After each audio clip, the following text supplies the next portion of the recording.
You have practiced earning, asking, explaining, apologizing, and giving back, but you may never have practiced being given to. There are many ways a person learns to make receiving difficult.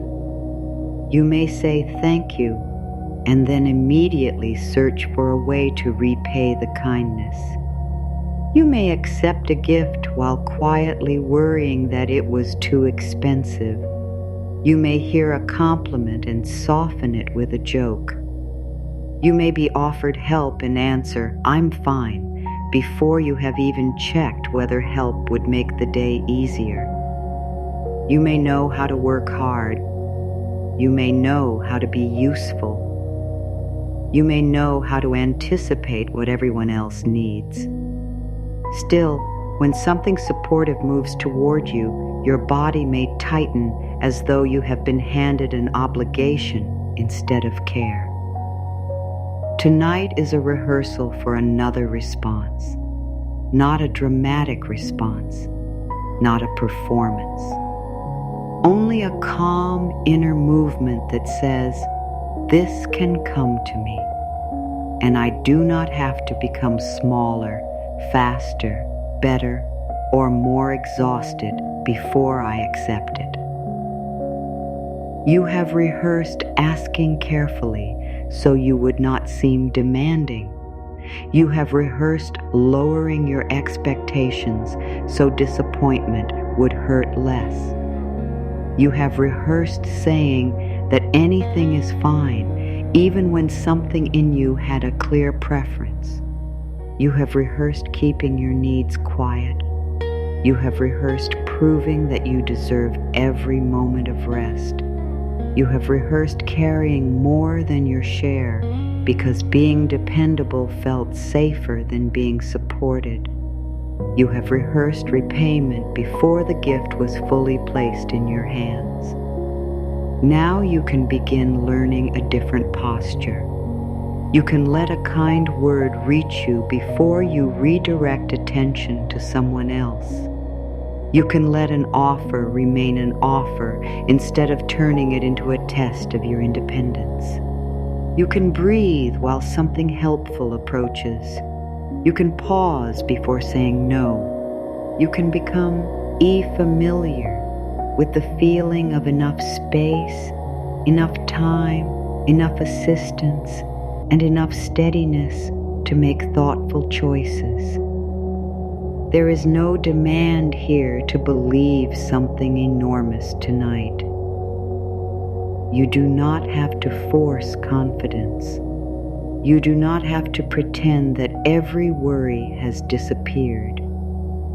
You are only practicing the possibility that support does not always arrive with a hidden cost.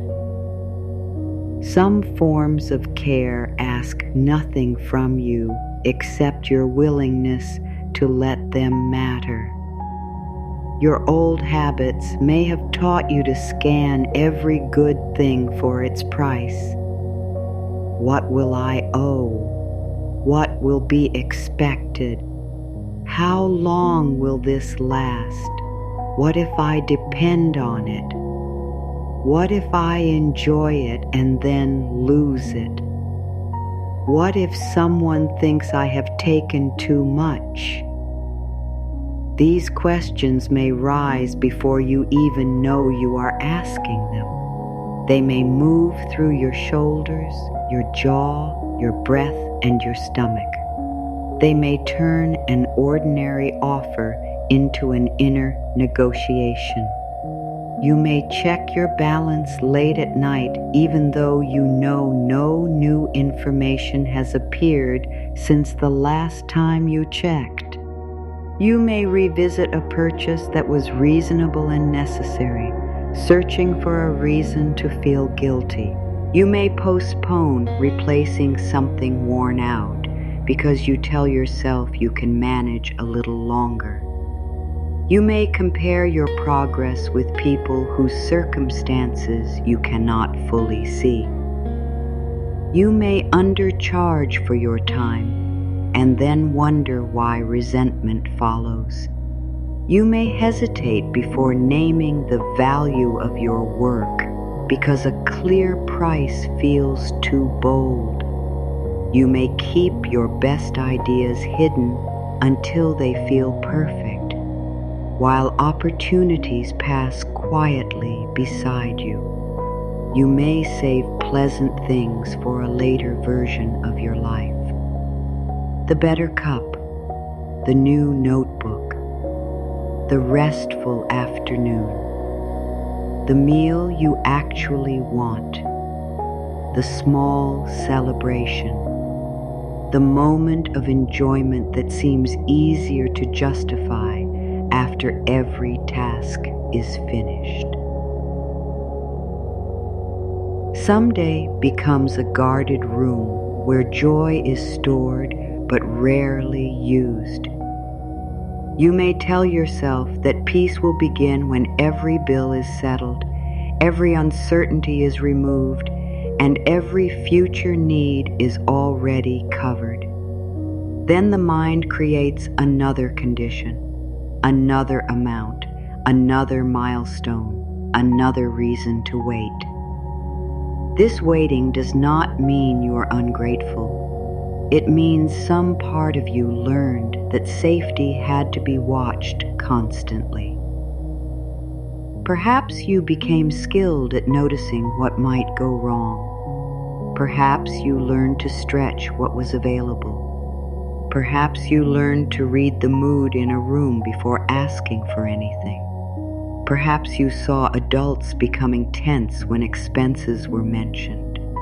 Perhaps you heard ordinary needs discussed as burdens. Perhaps you learned that wanting something could create conflict. You may have decided very early that the safest wish was a small wish. You may have praised yourself for needing little. You may have felt proud when you solved everything alone. That pride may have protected you. It may have helped you survive seasons when dependable support was not available. It may have made you resourceful, observant, and strong. There is no shame in the methods that helped you move through uncertain times. You do not need to fight them. You do not need to insult the younger part of you that learned to be careful. You can thank that part for trying to protect your future. You can recognize its loyalty. Then you can remind it that constant tension is not the only form of responsibility. Calm can also be responsible. Planning can happen without punishment. Careful decisions can come from clarity rather than panic. A pause can be useful. A conversation can be useful. Professional guidance can be useful. Practical action can be useful. These affirmations support mindset, steadiness, and emotional calm. They are not financial advice, and they do not replace practical steps. Real financial hardship deserves respect, clear information, and qualified human support when it is needed. You are not failing because a difficult situation requires more than positive thoughts. You are not spiritually weak because a number on a page needs attention. You are not less deserving because you need a plan, a conversation, a payment arrangement, a new skill, a second opinion, or trustworthy guidance. Inner calm and practical help can stand beside each other. One does not cancel the other. Your mind can become kinder while your hands take realistic steps. Your nervous system can settle while you gather facts. You can protect yourself without frightening yourself. You can prepare without rehearsing disaster. You can look at what is true without using the truth as a weapon against your worth. A bank balance is information. A bill is information. A price is information. A delay is information. A mistake is information. None of these things is a complete description of you. Numbers can describe a moment without defining a life. They can show what needs attention without deciding what you deserve. Your wallet was never meant to be the judge of your humanity. Your income was never meant to measure the tenderness of your heart. Your savings were never meant to prove whether you are wise, lovable, creative, or capable of beginning again. You existed before you understood prices. Your value was present before you completed a task. It was present before anyone approved of your choices. It was present before you became useful to other people. The habit of measuring yourself through output can become so normal that rest feels suspicious. You may lie down and immediately remember what remains undone. You may finish one responsibility and move directly to the next.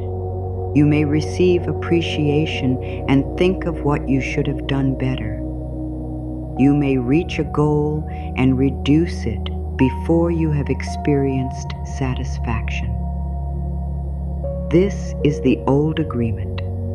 I am acceptable while I am producing. It can be replaced. A new agreement can begin with a quieter truth. Your life has value before the next result arrives. Deserving does not mean that every desire must be fulfilled instantly. It does not mean that effort becomes unnecessary. It does not mean ignoring consequences. Deserving means you do not have to use humiliation as motivation. You do not have to hate your present circumstances in order to improve them. You do not have to make yourself afraid before taking action. You do not have to compare your path with someone else's path to justify moving forward. You can make a wiser choice because you care about yourself. You can ask for fair treatment because your time matters. You can study, learn, negotiate, save, spend, rest, and begin again without turning each decision into a trial of your character. Worth comes before the wallet. When that truth begins to settle, prosperity becomes wider than a figure. It may look like enough time to think before answering. It may look like a person sharing useful information. It may look like a door becoming visible because you were calm enough to notice it. It may look like sleep that restores your judgment. It may look like the courage to ask a clear question. It may look like recognizing that an unfair arrangement is not the only arrangement available. It may look like having the energy to finish one important task. It may look like a peaceful meal, a safe home, a helpful introduction, a skill growing through practice, a choice you did not know you had, a moment when your body no longer treats every expense as an emergency. There are forms of increase that do not announce themselves loudly. A useful idea can be a form of provision. A boundary can protect resources. A calm conversation can prevent confusion. A corrected mistake can save future effort. An honest no can make room for a meaningful yes. A night of rest can change the quality of tomorrow's decisions. Support may arrive as information before it arrives as opportunity. It may arrive as courage before it arrives as change. It may arrive as patience that helps you avoid a rushed choice. It may arrive as clarity about what is no longer working. You do not have to dismiss these forms because they are not dramatic. A life often becomes steadier through many quiet corrections. The mind that once searched for danger can learn to search for options. The voice that once said, "There is never enough," can learn to ask, "What is available now?" The part of you that expects rejection can learn to remain present long enough to hear the full answer. You can become curious about support instead of suspicious of it. You can let good things be ordinary. This may be one of the most healing changes of all. Goodness does not need to shock you. Kindness does not need to make you uncomfortable. Fair payment does not need to feel like an accident. A compliment does not need to be corrected. An easier method does not need to be rejected because the harder method feels more respectable. You can stop using difficulty as proof that something is valuable. Effort has its place, but exhaustion is not a sacred requirement. Struggle is not the admission price for every improvement. You may have learned to trust what hurts because pain felt honest. Ease may have seemed temporary, suspicious, or undeserved.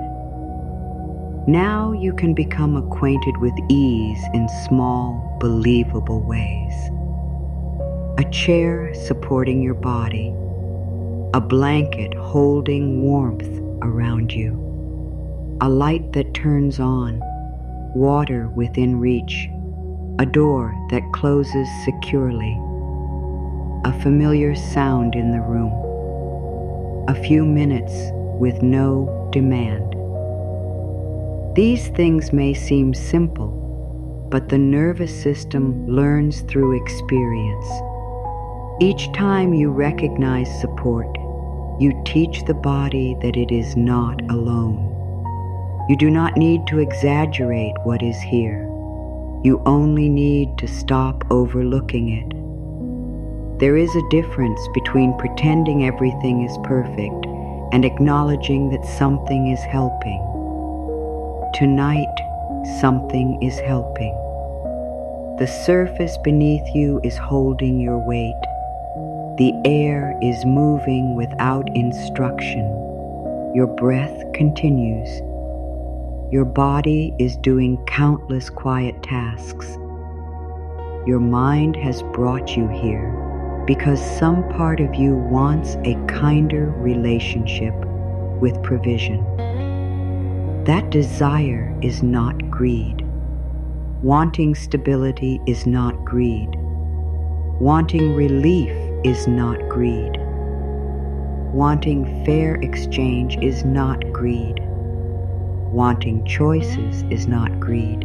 Wanting to care for the people you love without abandoning yourself is not greed.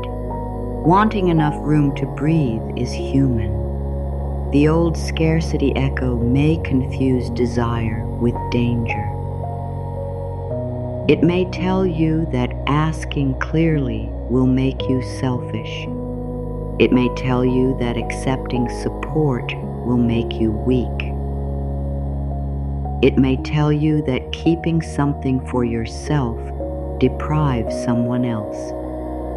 It may tell you that safety can only be earned through constant vigilance. You can hear these messages without obeying them. A thought can be familiar and still be outdated. A feeling can be strong and still be temporary. A protective habit can be honored and still be retired. You are not betraying your past when you choose a calmer future. You are showing that the lessons of the past have been understood. You know how to endure. Now you can learn how to be sustained. You know how to stretch what is scarce. Now you can practice recognizing what is sufficient. You know how to carry. Now you can practice setting something down. You know how to give. Now you can practice letting care complete its journey toward you. Imagine a small tea counter at a quiet hour. Nothing grand is happening there. A kettle has been working steadily. Cups rest in their place. The scent of warm spice lingers in the air. A few coins have passed across the counter during the day. People have come and gone, each carrying a private story that no one else could fully know. Near the place where payment is made, there is a small token. Someone has already paid for a cup of chai. They did not leave a name. They did not write down a list of conditions. They did not wait to see who would claim it. They did not ask whether the person had worked hard enough that morning. They did not ask for proof of struggle. They did not ask when the favor would be returned. They placed the token there and continued on their way. Now, provision is waiting, quietly, without pressure, without a speech, without a demand for gratitude performed in the correct way. The tea is not chasing anyone down the street. The token is not calling attention to itself. It rests on the counter, available to the person who needs warmth. This is a small image, but it carries a different lesson from the one many people were taught. Something can be prepared before you know you will need it. Something can be offered without turning you into a debtor. Something can reach you because another human being chose kindness. The person who accepts the cup does not steal it. They do not reduce the meaning of the gift by using it. The gift becomes complete when it is accepted. Until then, it is only an intention waiting on the counter. You may have treated many forms of support like that untouched token. A person offered encouragement, and you changed the subject. Someone offered assistance, and you insisted you could manage. A fair opportunity appeared, and you decided you were not ready. Rest was available, and you filled it with work. A useful idea came, and you dismissed it before exploring it. A compliment reached you, and you handed it back. The token remained. The cup remained empty. Not because you were ungrateful, but because accepting had never felt as safe as refusing. Refusing gave you control. Refusing prevented obligation. Refusing protected you from disappointment. Refusing kept you inside a familiar identity, the one who helps, the one who manages, the one who does not need. That identity may have been admired. People may have called you strong. They may have depended on your reliability. You may have depended on it too. Still, strength can grow. It can include the ability to accept what is freely offered. It can include discernment without automatic rejection. It can include saying, "Thank you, that would help." It can include taking the warm cup without writing an invisible contract in your mind. You are not required to accept every offer. Wisdom still matters. Boundaries still matter. Clear judgment still matters. The rehearsal is not about opening every door. It is about no longer closing every door before you have seen what stands behind it. It is about giving yourself a moment to ask whether the offer is kind, appropriate, and useful. It is about separating support from danger. It is about letting a good thing be good. The T token does not promise that every need will always be met without effort. It does not erase the realities of work, planning, cost, or uncertainty. It offers a humbler truth. You do not always know what has already been prepared. You do not always know who is willing to help. You do not always know which conversation will contain a useful answer. You do not always know which small opening will change the direction of a day. Scarcity insists that only what you can see at this moment is real. A steadier mind leaves room for discovery. It says, "I will look carefully. I will ask clearly. I will remain open to honest support. I will not confuse fear with certainty. There may be a token on a counter you have not reached yet. There may be knowledge you have not heard yet. There may be a person who understands the problem differently. There may be a practical solution that becomes visible after rest. There may be a more respectful agreement. There may be a smaller first step.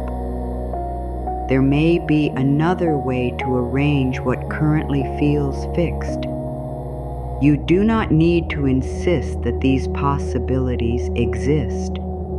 You can let them remain possibilities. That alone creates more inner space than the sentence, "Nothing can help." The mind behaves differently when a possibility is present. It listens longer. It asks another question. It notices details. It pauses before surrendering. It becomes capable of recognizing a token that the frightened mind would have overlooked. Tonight, you are not being asked to solve the future. You are practicing how to stand at the counter without immediately turning away. You are practicing how to hear, "This has already been paid for," without searching for a reason you should refuse it. You are practicing how to let warmth reach your hands. You are practicing how to accept one good thing without making a lifelong promise in return. You are practicing the peaceful words, "Thank you, I can accept this." The words may feel unfamiliar. Let them be unfamiliar. Every new inner response begins that way. First, it is a sentence. Then it becomes a pause. Then it becomes a choice. Then, one day, it becomes natural. Natural does not mean careless. It means the body no longer sounds an alarm each time life offers warmth. It means appreciation can arrive without embarrassment. It means a helpful answer can be considered without first listing every reason it may fail. It means you can accept what fits your life and decline what does not, both with steadiness. The token on the counter teaches no lesson about taking blindly.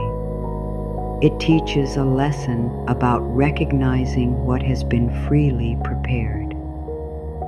There is a difference. You can become more discerning without becoming more guarded. You can ask questions. You can read carefully. You can give yourself time. You can protect your peace. You can listen to your body. You can speak with someone qualified when a decision requires knowledge you do not yet have. You can do all of this while remaining open to kindness. Openness is not the absence of wisdom. It is the absence of an automatic no. For many years, the automatic no may have felt like protection. No, I should not spend that. No, I should not ask. No, I should not charge more. No, I should not take the opportunity. No, I should not rest yet. No, I should not celebrate. No, I should not accept. The word may have appeared before the facts, before the conversation, before the price was understood, before your actual needs were considered, before you knew whether the offer was safe, before you gave yourself permission to think. Now there can be a pause between the offer and the answer. That pause belongs to you. Inside it, you can breathe. You can gather information. You can ask what is true. You can separate an old reaction from a present situation. You can hear the careful voice without letting it make every decision. You can say, "Let me consider that." You can say, "Tell me more." You can say, "That may be helpful." You can say, "Thank you." You can say, "Yes." These simple responses may feel larger than they sound. They may represent a new relationship with life. A relationship in which you no longer assume that every open hand will eventually become a demand. A relationship in which you trust yourself to recognize conditions, pressure, and manipulation. A relationship in which you also recognize generosity, fairness, and sincere care. You do not need to make the world entirely safe before trusting your judgment. You can become a safe place within yourself. You can promise to listen when something feels wrong. You can promise to ask for clarity. You can promise not to abandon your boundaries for approval. You can promise not to abandon your needs merely to appear independent. This balance is part of the new agreement. You are not choosing dependence over strength. You are choosing connection alongside strength.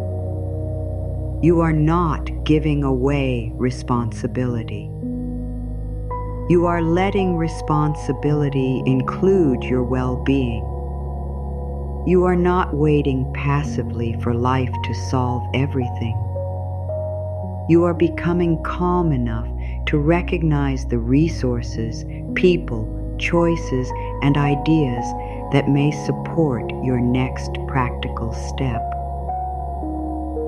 A frightened mind often sees only two paths: do everything alone or lose control, work without stopping or fall behind, accept nothing or owe everything, spend nothing or become irresponsible. These are not the only paths. Between them are many wise choices. You can accept advice without surrendering your authority. You can accept help with one task while remaining responsible for the larger plan. You can enjoy something affordable without ignoring tomorrow. You can make room for rest while continuing meaningful work. You can change a decision when new information appears. You can learn from an error without turning it into an identity. You can ask for more time. You can ask for a written explanation. You can ask for a fairer arrangement.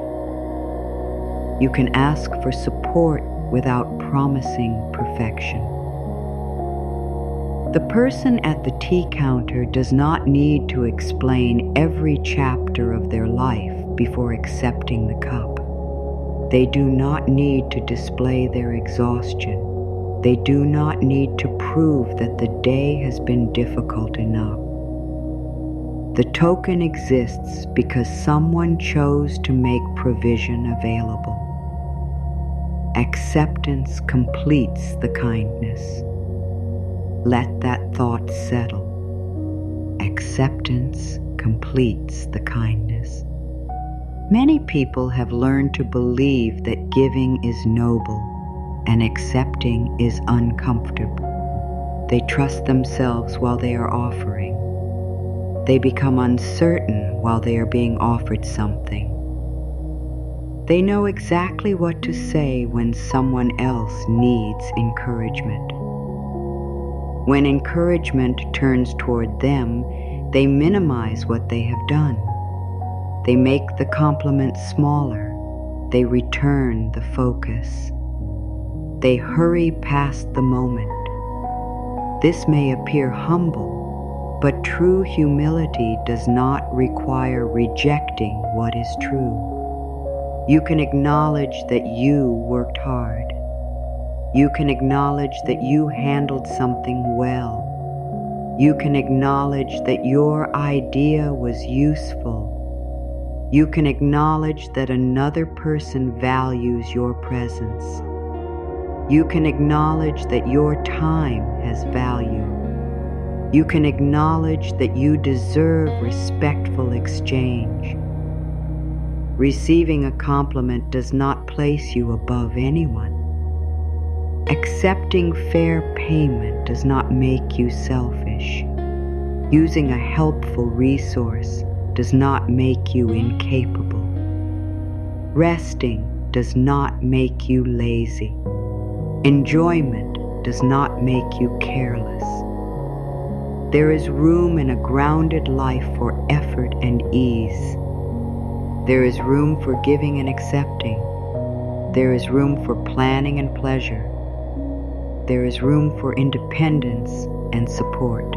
There is room for improvement and appreciation of what is already here. Your inner world does not need to be built from opposing extremes. It can hold balance. The old agreement may have said, "I must struggle before I can accept." The new agreement says, "I can make thoughtful choices without proving myself through pain." The old agreement may have said, "I must repay every kindness immediately." The new agreement says, I can let sincere care be complete. The old agreement may have said, I must know the entire path before taking one step. The new agreement says, I can begin with what is clear. The old agreement may have said, I should need nothing. The new agreement says, having needs does not reduce my dignity. You may feel some resistance as these words move through you. Resistance does not mean the practice is wrong. It may mean the words are touching an old rule. An old rule can feel like truth because it has been repeated for years. It may have shaped your behavior quietly.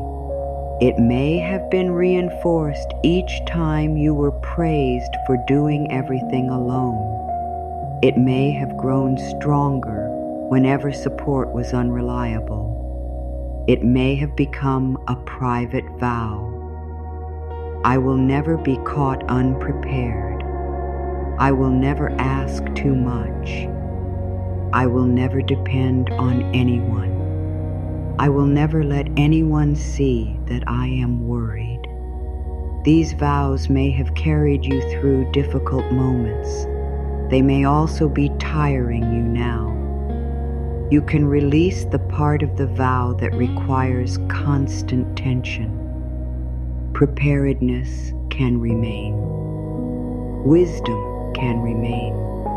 Skill can remain. Self-respect can remain. The fear does not have to remain at the same volume. You can create a new vow. I will prepare with care and still remain open. I will respect my limits and still accept kindness. I will take practical steps and still let myself rest. I will learn to recognize what supports me. You are not promising to trust everyone. You are promising to trust yourself more deeply. You are trusting yourself to pause, to examine, to ask, to choose, to accept, to decline, to change direction, to seek help, to begin again. This is not weakness. This is mature inner security. Imagine again the small counter. The token remains near the place where hands meet. One hand offers payment. Another hand later accepts the warm cup. The two people may never meet. Still, one choice touches another life. This is how much of human support works. A person learns something and shares it. Someone creates a tool that saves another person time.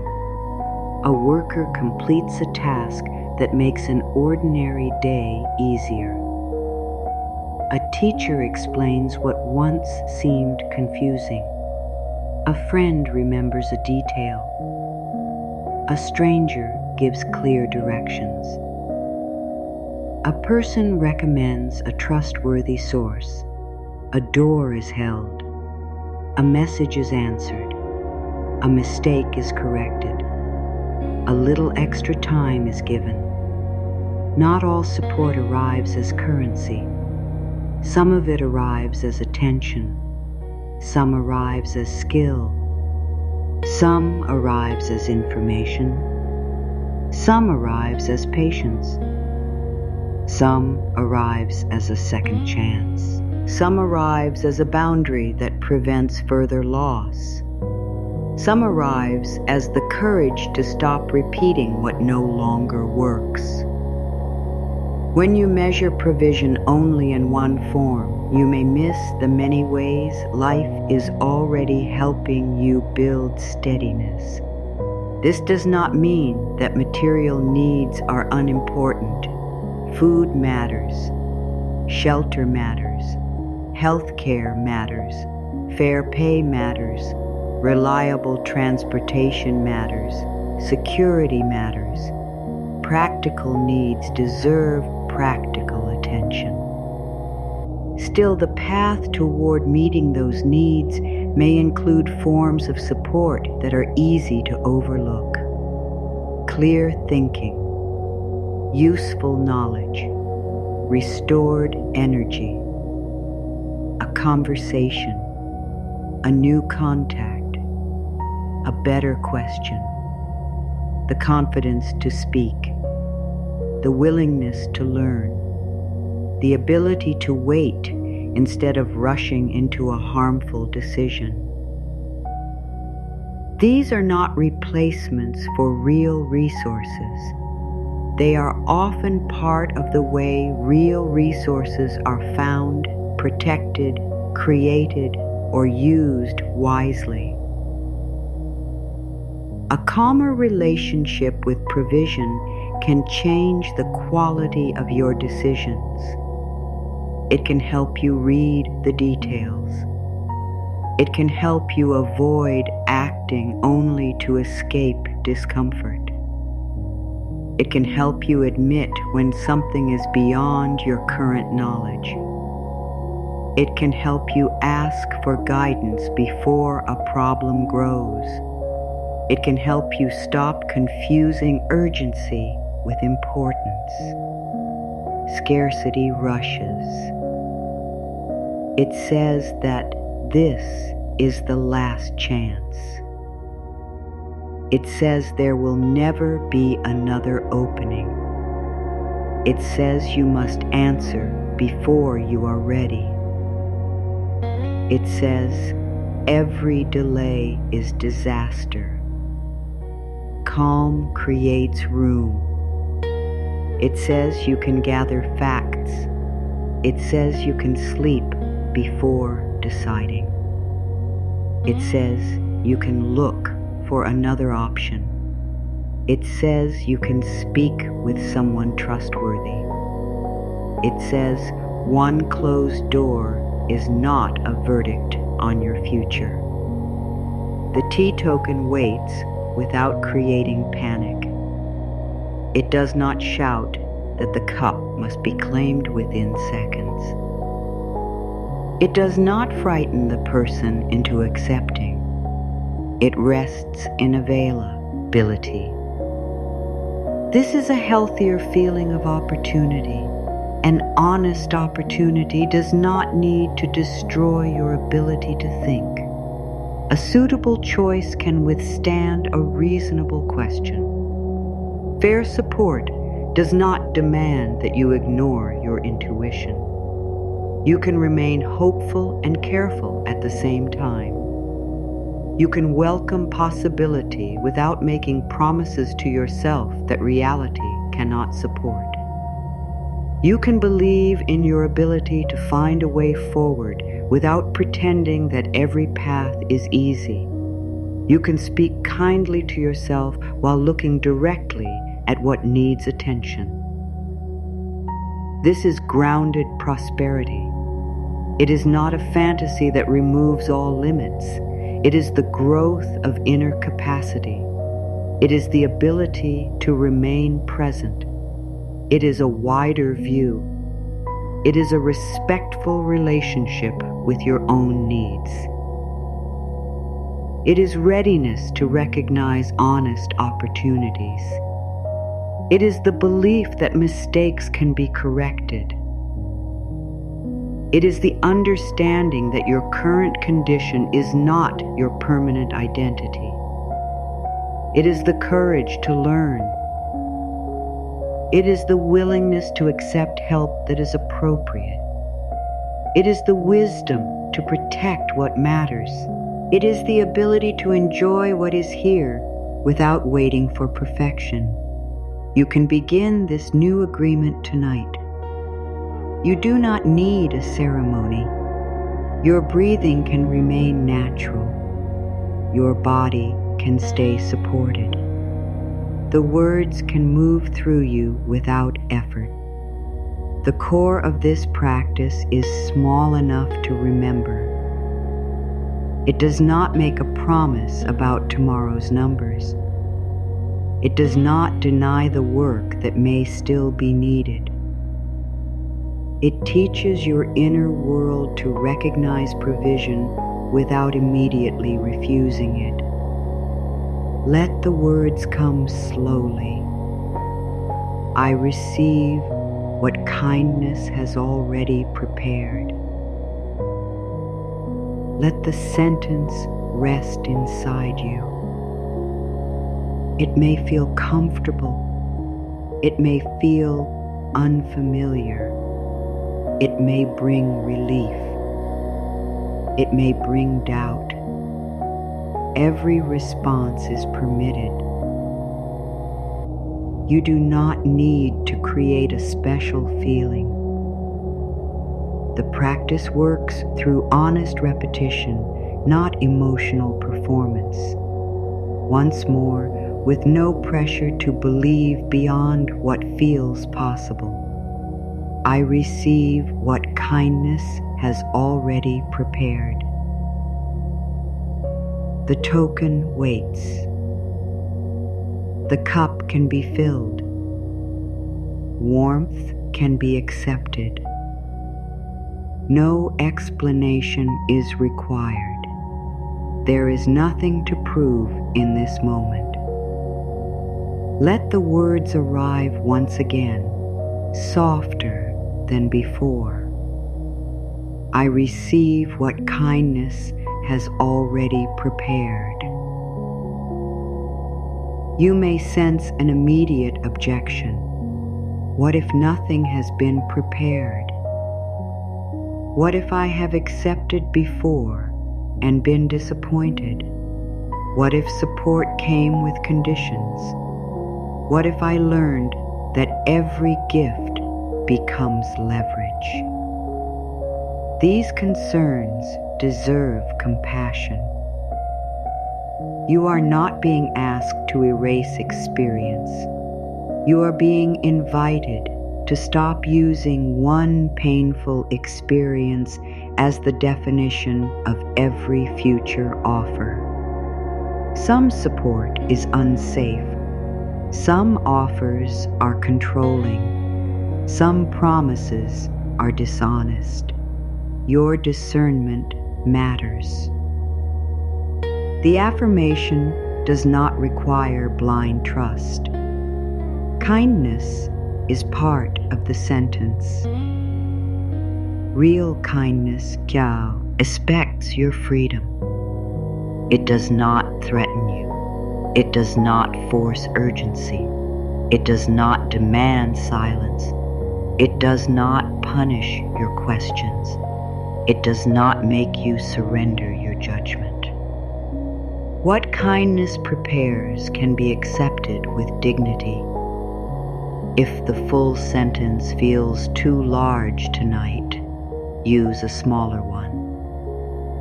I am willing to recognize one kind offer. You do not have to accept it immediately. Recognition comes first. You notice that someone is trying to help.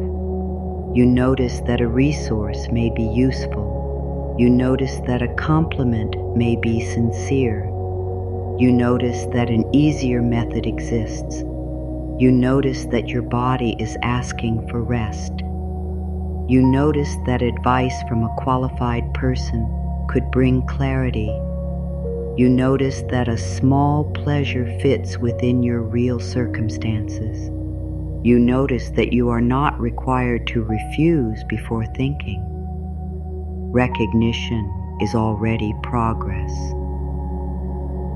A door does not need to swing fully open.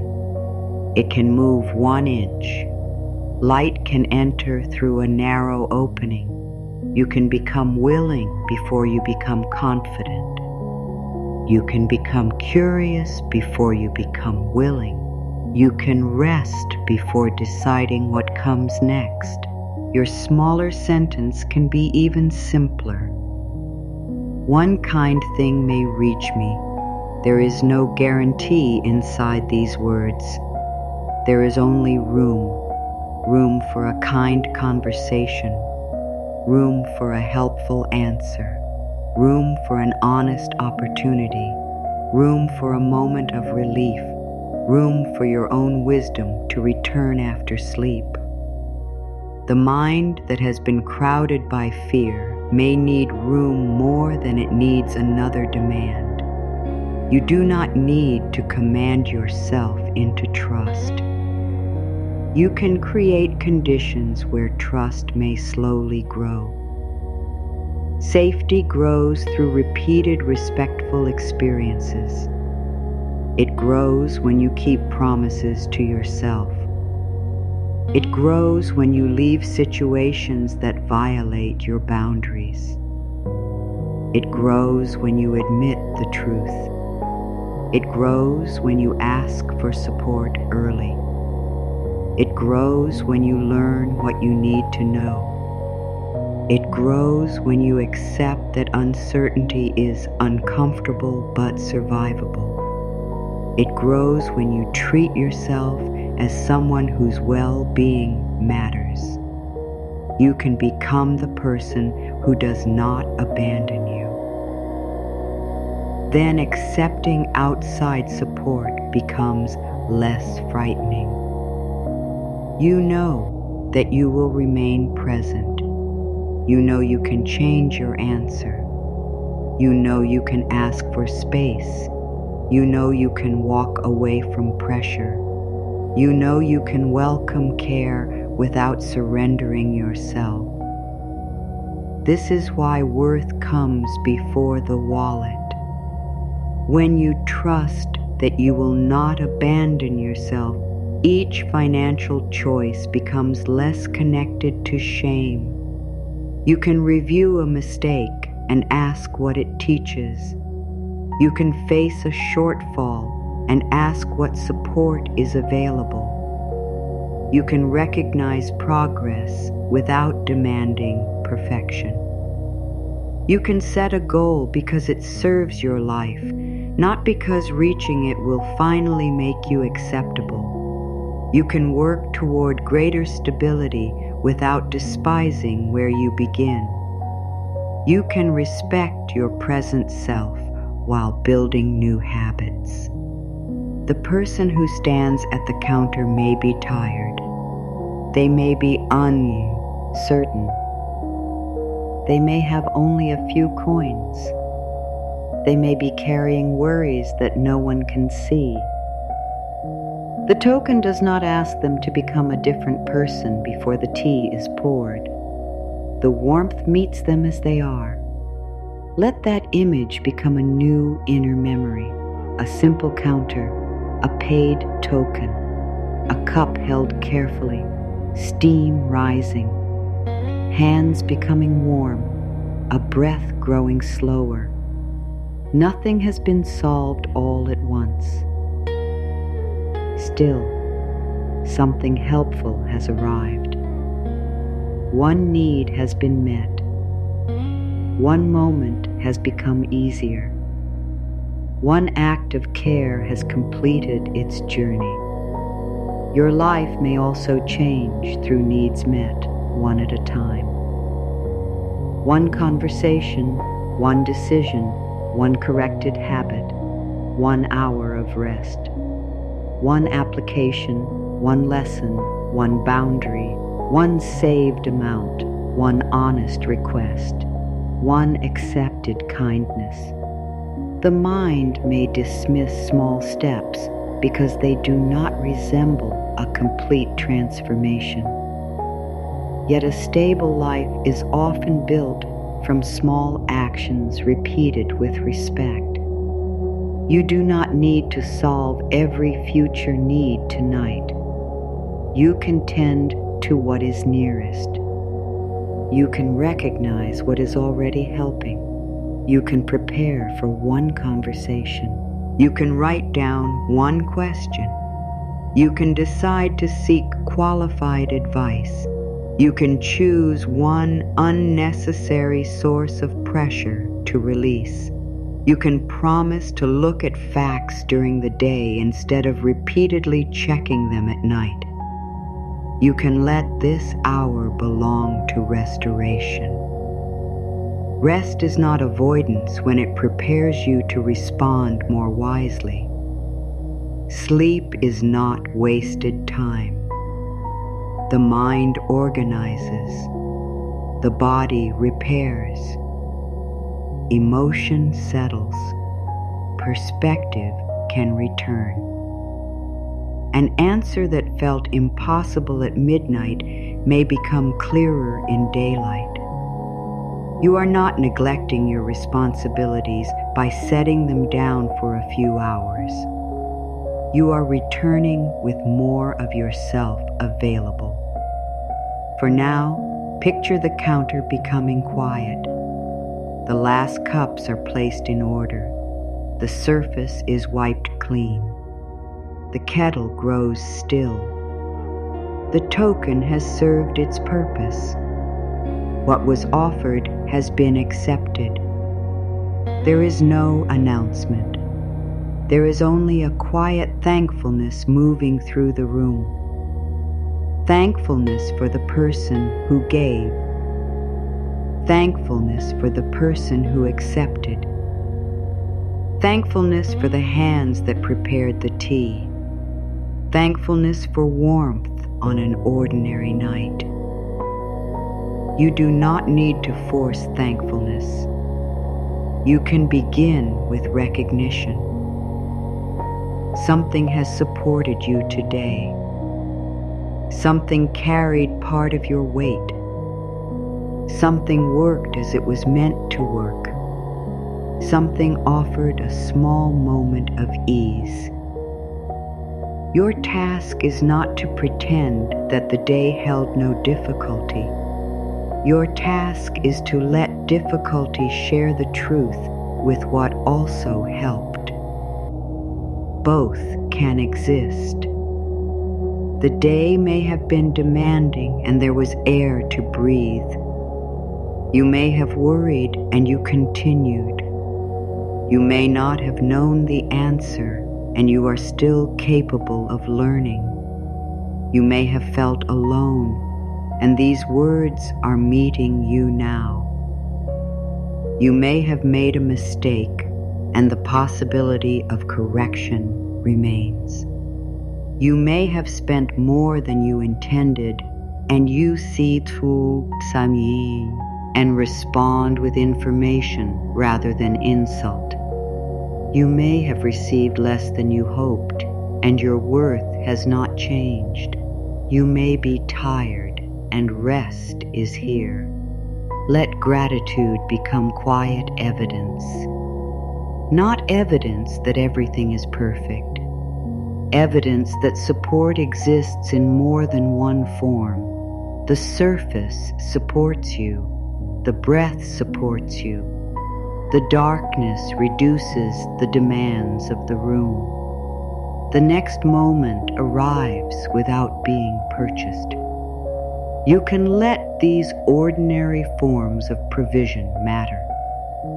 They are not too small to count. The warm cup mattered. The token mattered. The unseen giver mattered. The willingness to accept mattered. Tonight, your willingness matters too. Your willingness does not have to be loud.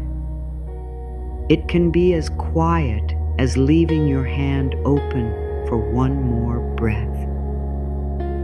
It can be the decision not to argue with a compliment. It can be the pause before refusing an offer that might truly help. It can be the choice to let rest count as something useful. It can be the understanding that provision is not always dramatic.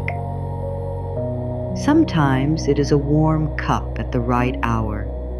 Sometimes it is a clear thought after confusion. Sometimes it is the strength to ask a question you have avoided. Sometimes it is the patience to wait until you know more. You are learning to recognize these forms without making them prove themselves through spectacle. The old mind may still look for a large sign. It may insist that support only counts when every problem disappears. It may say that one helpful moment is too small to matter. You can answer with kindness. One helpful moment still helps. One wise decision still protects something. One honest conversation can still change direction. 1 hour of rest can still return part of your strength. One accepted kindness can still teach the body a new response. The token at the counter does not solve an entire life. It meets one moment honestly. It provides warmth where warmth is needed. It shows that a need can be seen without becoming a source of shame. This is enough for tonight. You do not have to demand that your whole future reveal itself before you sleep. You do not have to calculate every possibility. You do not have to repeat every concern until your body believes repetition is protection. You can let the unanswered questions remain outside this quiet hour. They will still be there when daylight returns, but you may meet them with a steadier mind. For now, let yourself be the one who accepts the cup. No explanation, no apology, no immediate promise to repay, only a sincere inward thank you. The ability to accept does not weaken your ability to give. A person who has been warmed can carry warmth more easily. A person who has rested can listen more fully. A person who has received fair support can make decisions with less fear. Filling your own cup does not steal from another cup. The token was left for use. The gift does not become more noble by remaining untouched. Your life does not become more worthy because you reject every ease. You can let usefulness include you. You can let care include you. You can let consideration include you. You can let your own name belong among the names of people you protect. The future does not need your fear in order to arrive. Your responsibilities do not become safer because you carry them through the night. You can be devoted without being tense. You can be careful without being harsh. You can be hopeful without making promises that no one can honestly make. You can trust your ability to meet the next step when it becomes clear. Let the bed beneath you become the counter for this moment. Let rest be the warm cup already placed nearby. You do not need to earn the right to lie still. You have reached this hour. That is enough. The day has asked what it asked. You answered as well as you could with the energy, knowledge, and support available to you. What remains can wait. No useful answer is being improved by forcing your mind to circle it endlessly. You can set the concern down without denying it. You can say, "This matters, and I will return to it when I am rested." That sentence is not avoidance. It is wise timing. You are learning that time itself can be a form of provision. A few hours can create distance from panic. A morning can bring another perspective. A conversation scheduled for later can prevent a rushed answer now. A pause can protect you from agreeing to what does not serve you. A delay can give you space to read, compare, ask, and understand. Not every pause is a loss. Some pauses are the counter where a better choice waits. Let this night become such a pause. You are not required to produce anything here. You are not being evaluated. You are not behind in this room. You are not competing with anyone while you breathe. There is no score to improve. The quiet does not ask for proof. It only gives your system a chance to loosen. Now let attention move toward the body. Your shoulders can lower. Your chest can soften. Your belly can loosen. Your jaw can rest. Your hands can unclench. Your breath can deepen. Your forehead can smooth. Your whole body can be held. You do not have to perform these releases perfectly. The smallest easing is enough. Even 1% less tension teaches the body something new. It teaches that this moment is not asking for defense. It teaches that rest can arrive before every answer. It teaches that support may be felt, not only calculated. It teaches that the body can stop guarding the door when no danger is present. You can imagine the counter once more. The light is low now. The room has become still. A clean cup waits near the kettle. The token lies where it can be seen. No one is rushing you. No one is measuring your need. No one is asking for your story. The kindness is already complete in its intention. Your acceptance lets it become complete in experience. Let the cup be placed in your hands. Feel the warmth without needing to deserve it again. Let the scent rise. Let the first breath become slower. Let the simple comfort reach you. You do not need to turn the moment into a promise. You do not need to know who left the token. You do not need to find them. You can let an unseen kindness remain unseen. You can trust that some good things pass from hand to hand without a record being kept. This does not erase the times when records, agreements, and clear expectations are necessary. It reminds you that not every exchange is a debt. Not every act of care is a contract. Not every offered cup carries a condition.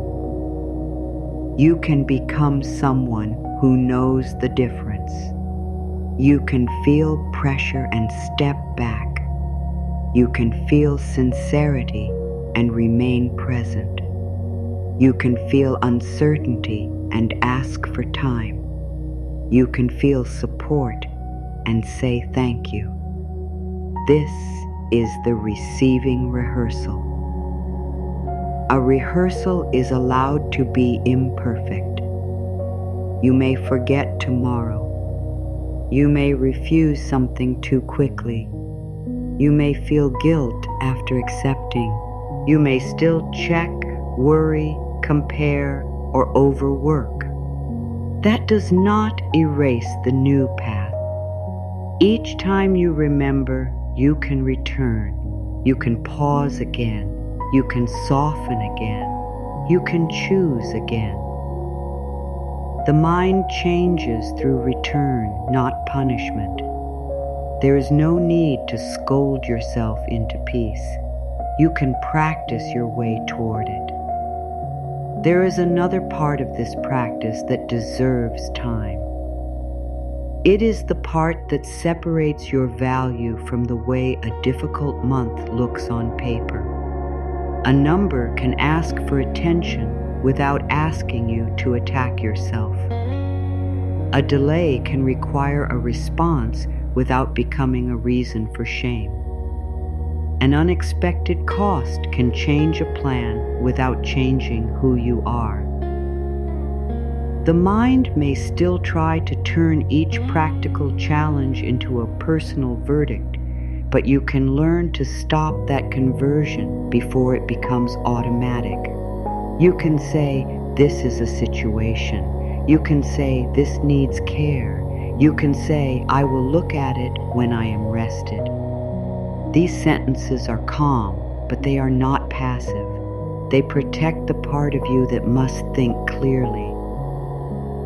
They keep fear from becoming the loudest voice in every decision. They remind you that information is most useful when it is not mixed with humiliation. For a long time, you may have believed that pressure was the only thing that kept you responsible. You may have used worry as a reminder system. You may have believed that if you stopped thinking about a problem, even for one night, you would become careless. Yet the mind does not become wiser merely because it repeats the same concern. Repetition can feel active while creating no new answer. There is a better kind of responsibility. It begins by choosing when to look. It continues by gathering what is true. It includes asking for help before confusion grows. It includes making one decision at a time. It includes resting when no useful action can be taken. This kind of responsibility does not leave you exhausted before the work begins. It does not ask you to pay for every lesson with self-disrespect. It does not make panic the price of maturity. You can be mature and calm. You can care deeply and still sleep. You can take your future seriously without treating the present moment as an emergency. The old inner rule may say that you must stay alert or something will be missed. It may tell you to review every conversation, every purchase, every promise, and every possibility. It may say that if you relax, the world will move ahead without you. This rule may have formed when uncertainty was real and support was limited. It may have helped you notice details that others overlooked. You can honor that skill without living inside its tension. Your awareness can remain. Your intelligence can remain. Your memory can remain. The constant alarm can begin to soften. When the alarm softens, you may see more, not less. A frightened mind narrows its attention. It looks for proof that the danger it expects is already here. A calmer mind has room to compare, to question, to read, to listen, and to consider. It can recognize both risk and possibility. This is one reason rest matters in practical life. Rest returns width to your thinking. It helps you distinguish a true problem from a repeated fear. It helps you hear the difference between urgency and pressure. It helps you remember that there may be several ways forward. You do not have to solve all of them now. You are building the inner condition from which wiser choices can come. Your value also deserves protection when you think about work. You may have learned that being helpful means never naming a limit. You may have believed that dedication means answering immediately, staying late, accepting less, or taking on what was not yours. You may have been praised for being easy to work with when what others really meant was that you rarely objected. There is goodness in being cooperative. There is dignity in caring about the quality of what you do. There is beauty in offering effort with sincerity. None of these qualities require you to disappear. Your time is part of your life. Your attention is part of your life. Your skill was built through hours that cannot be returned. Your experience has value even when it feels natural to you. What comes easily after years of practice is still a skill. You do not have to make your contributions smaller so that others feel comfortable receiving it. You do not have to apologize for learning. You do not have to hide your improvement. You can let fair exchange feel clean. Fair exchange is not a demand for more than is right. It is a recognition that effort, time, knowledge, and care belong in the conversation. It allows both people to understand what is being offered. It reduces confusion. It protects trust. You may still feel a little movement in the body when you speak clearly about value. Your throat may tighten. Your words may become faster. You may feel the urge to add a discount before anyone asks. You may prepare an explanation for why you are not being unreasonable. Pause there. The pause is part of your new rehearsal. You can breathe before changing the amount. You can finish the sentence. You can let the other person respond. You can remember that discomfort is not always a warning. Sometimes it is the feeling of leaving an old pattern. You are not required to become hard. You are not required to speak in a way that does not feel like you. You can remain warm and clear. You can remain respectful and direct. You can be kind without negotiating against yourself before the conversation begins. This applies beyond work. It applies to the way you use your energy. It applies to the invitations you accept. It applies to the favors you agree to provide. It applies to the emotional labor you offer without naming it. It applies to the times you listen while you are too tired to listen well. It applies to the way you postpone your own needs because someone else asked first. The habit of always going last can look generous from the outside. Inside, it can slowly teach your mind that your needs are less real. Then, when something is offered to you, it feels out of order. You may think another person should have it. You may feel guilty for taking the time, the seat, the opportunity, or the care. You can revise this order. You do not need to move ahead of everyone. You only need to stop placing yourself outside the circle. You are one of the people your kindness is meant to reach. You are one of the lives your effort is meant to support. You are one of the bodies that needs food, sleep, warmth, space, and care. This is not selfishness. It is inclusion. Imagine that the tea counter has a row of cups. You would not say that one cup is wrong for being filled. You would not praise an empty cup for refusing warmth. Each cup is there to hold what is poured into it. Its purpose is not fulfilled by remaining untouched. Your life also has a capacity to hold good things.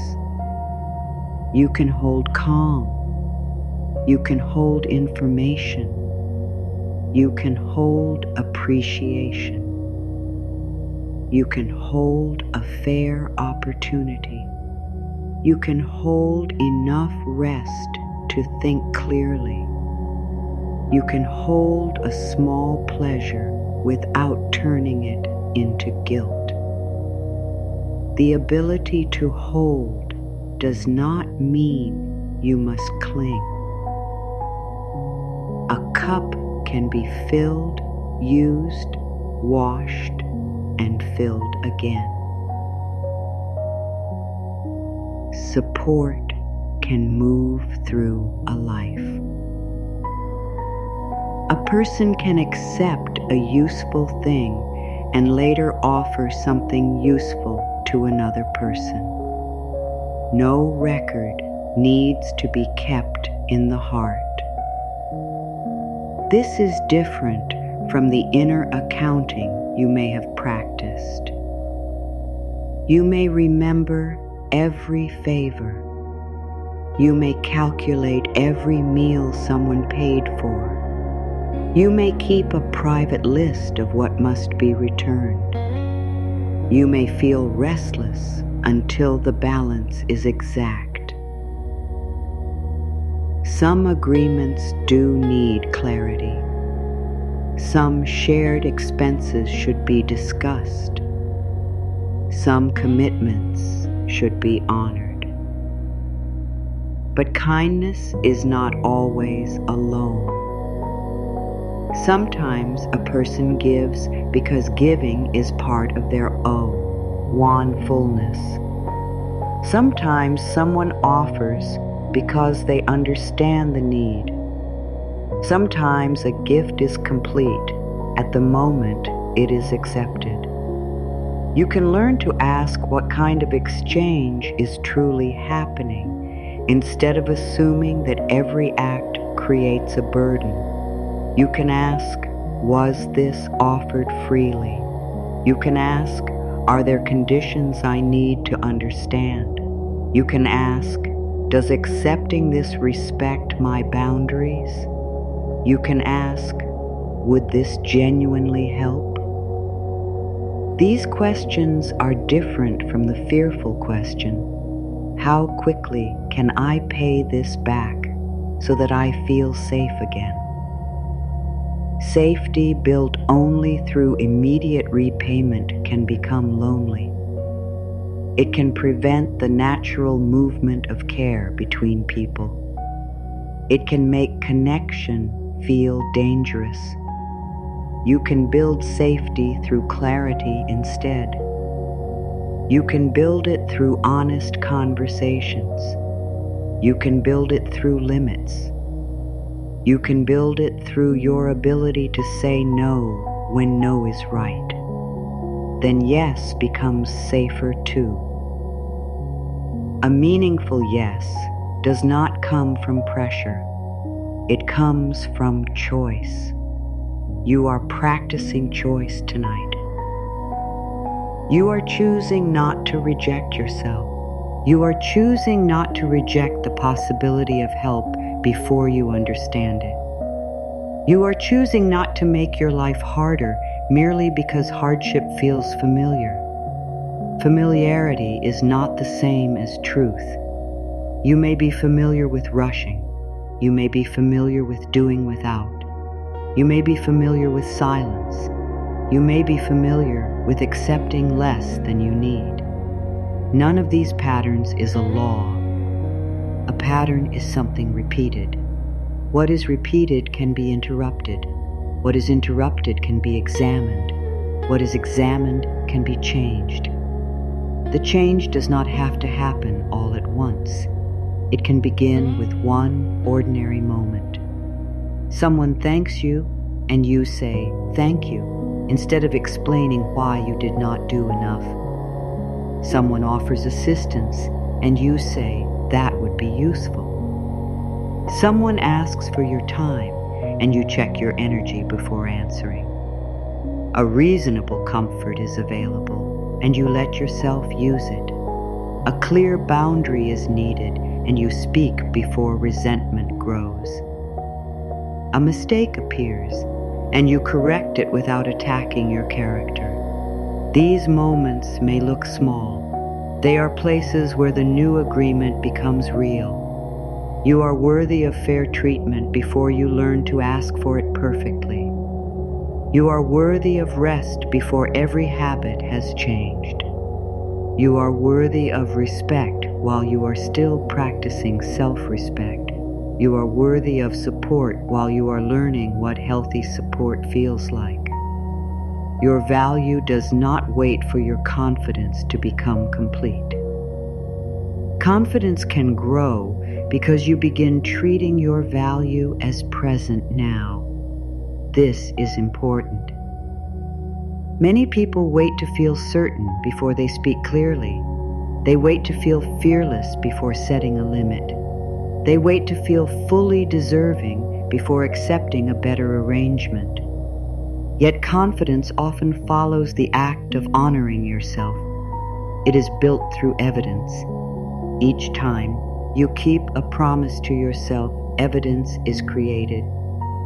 Each time you leave space before answering, evidence is created.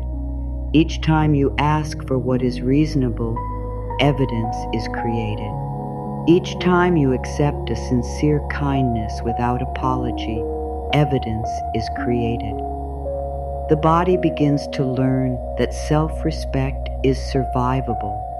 It begins to learn that clarity does not always cause rejection.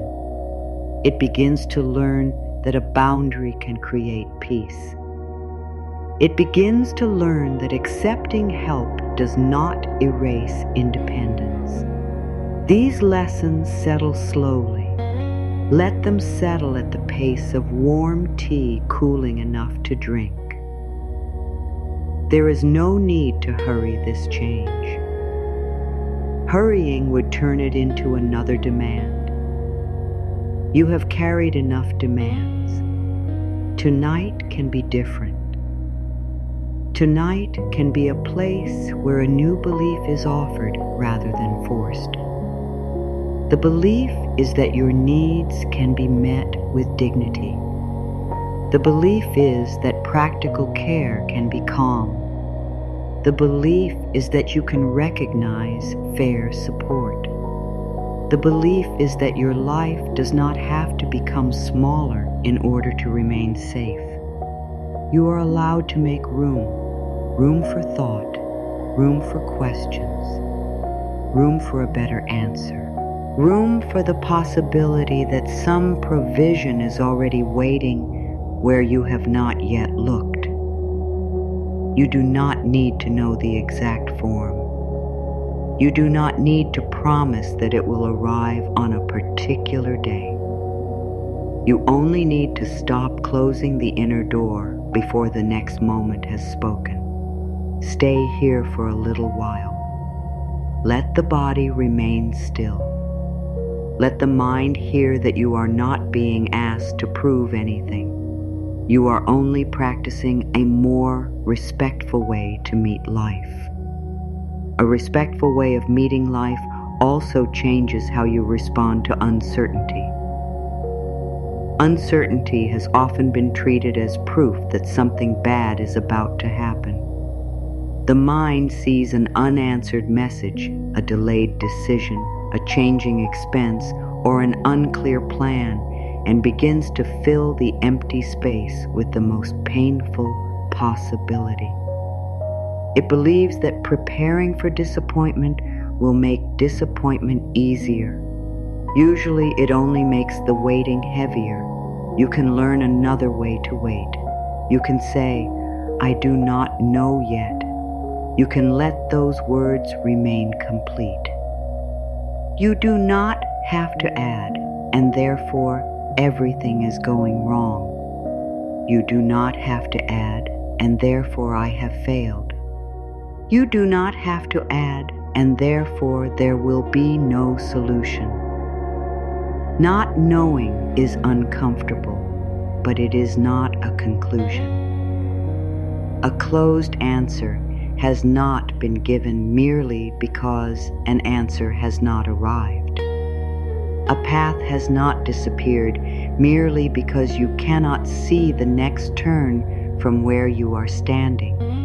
You can remain practical while leaving the future open. This kind of openness is quiet. It does not make dramatic predictions. It does not deny risk. It simply refuses to turn fear into fact. You can gather what is known. You can write down what needs to be clarified. You can choose a time to follow up. You can decide what action is available now. Then you can release what cannot be completed in this hour. This is a useful rhythm for the mind. Look, choose, act, pause, rest. The old rhythm may have been different. Look, worry, look again. Imagine, blame yourself, lose sleep. Look again. You are allowed to leave that rhythm. It may take practice because the body has learned to associate repeated checking with control. The action gives a brief sense of doing something, even when no new information is available. Then the uncertainty returns and the cycle begins again. You can interrupt it with a planned return. You can tell yourself, I will review this tomorrow at a specific time. You can write the concern down so the mind does not have to hold it. You can place the note somewhere you will see it. Then you can let the night be used for what only the night can give. Restoration, distance, a quieter body, a wider view. There is wisdom in choosing the right time for a task. A difficult conversation rarely improves when rehearsed through exhaustion. A complex decision rarely becomes clearer after hours of fearful repetition. A practical issue deserves your best available attention, not the last fragments of a tired mind. You can return in daylight. You can return with water, paper, and enough time. You can return with questions prepared. You can return with another person beside you if support is needed. This is not avoidance. It is preparation. You are learning to trust that you can return. Some worry comes from a lack of trust in your future self. The present self believes it must remain awake because tomorrow's self may forget, delay, or feel overwhelmed. You can strengthen that trust through small promises that are realistic. Do not promise to fix everything. Promise one action. Promise to open the document. Promise to make the call. Promise to ask one question. Promise to review one category. Promise to seek qualified guidance if the situation exceeds what you understand. A small promise kept is more calming than a large promise made in panic. You can become dependable to yourself through simplicity. This also applies to opportunities. Scarcity may tell you that every opening must be taken because another one may never appear. It may push you to agree before reading the details. It may make a poor fit seem precious merely because it is available. Readiness is not the same as rushing. A suitable opportunity can be examined. You can ask what it requires. You can ask what it offers. You can ask whether the timing is realistic. You can ask whether the exchange is respectful. You can ask whether it supports the life you are trying to build. These questions do not insult the opportunity. They honor your role in the choice. You are not only waiting to be selected, you are also selecting. That sentence may feel new. You may have learned to think that whoever offers the chance holds all the power. You may have felt grateful merely to be considered, even when the conditions were unclear. You may have ignored discomfort because saying yes felt safer than risking another delay. You can remember that your participation has value. Your time enters the arrangement. Your effort enters the arrangement. Your attention enters the arrangement. Your health enters the arrangement. Your future enters the arrangement. You can consider these things before saying yes. A calm no can protect space for a better yes. A thoughtful delay can protect you from regret. A request for clarification can reveal whether the offer is respectful. You do not lose your chance to be supported when you use discernment. Healthy support does not require you to abandon yourself. Return for a moment to the tea counter. The token is real, but the person still looks at what is being offered. They see the cup.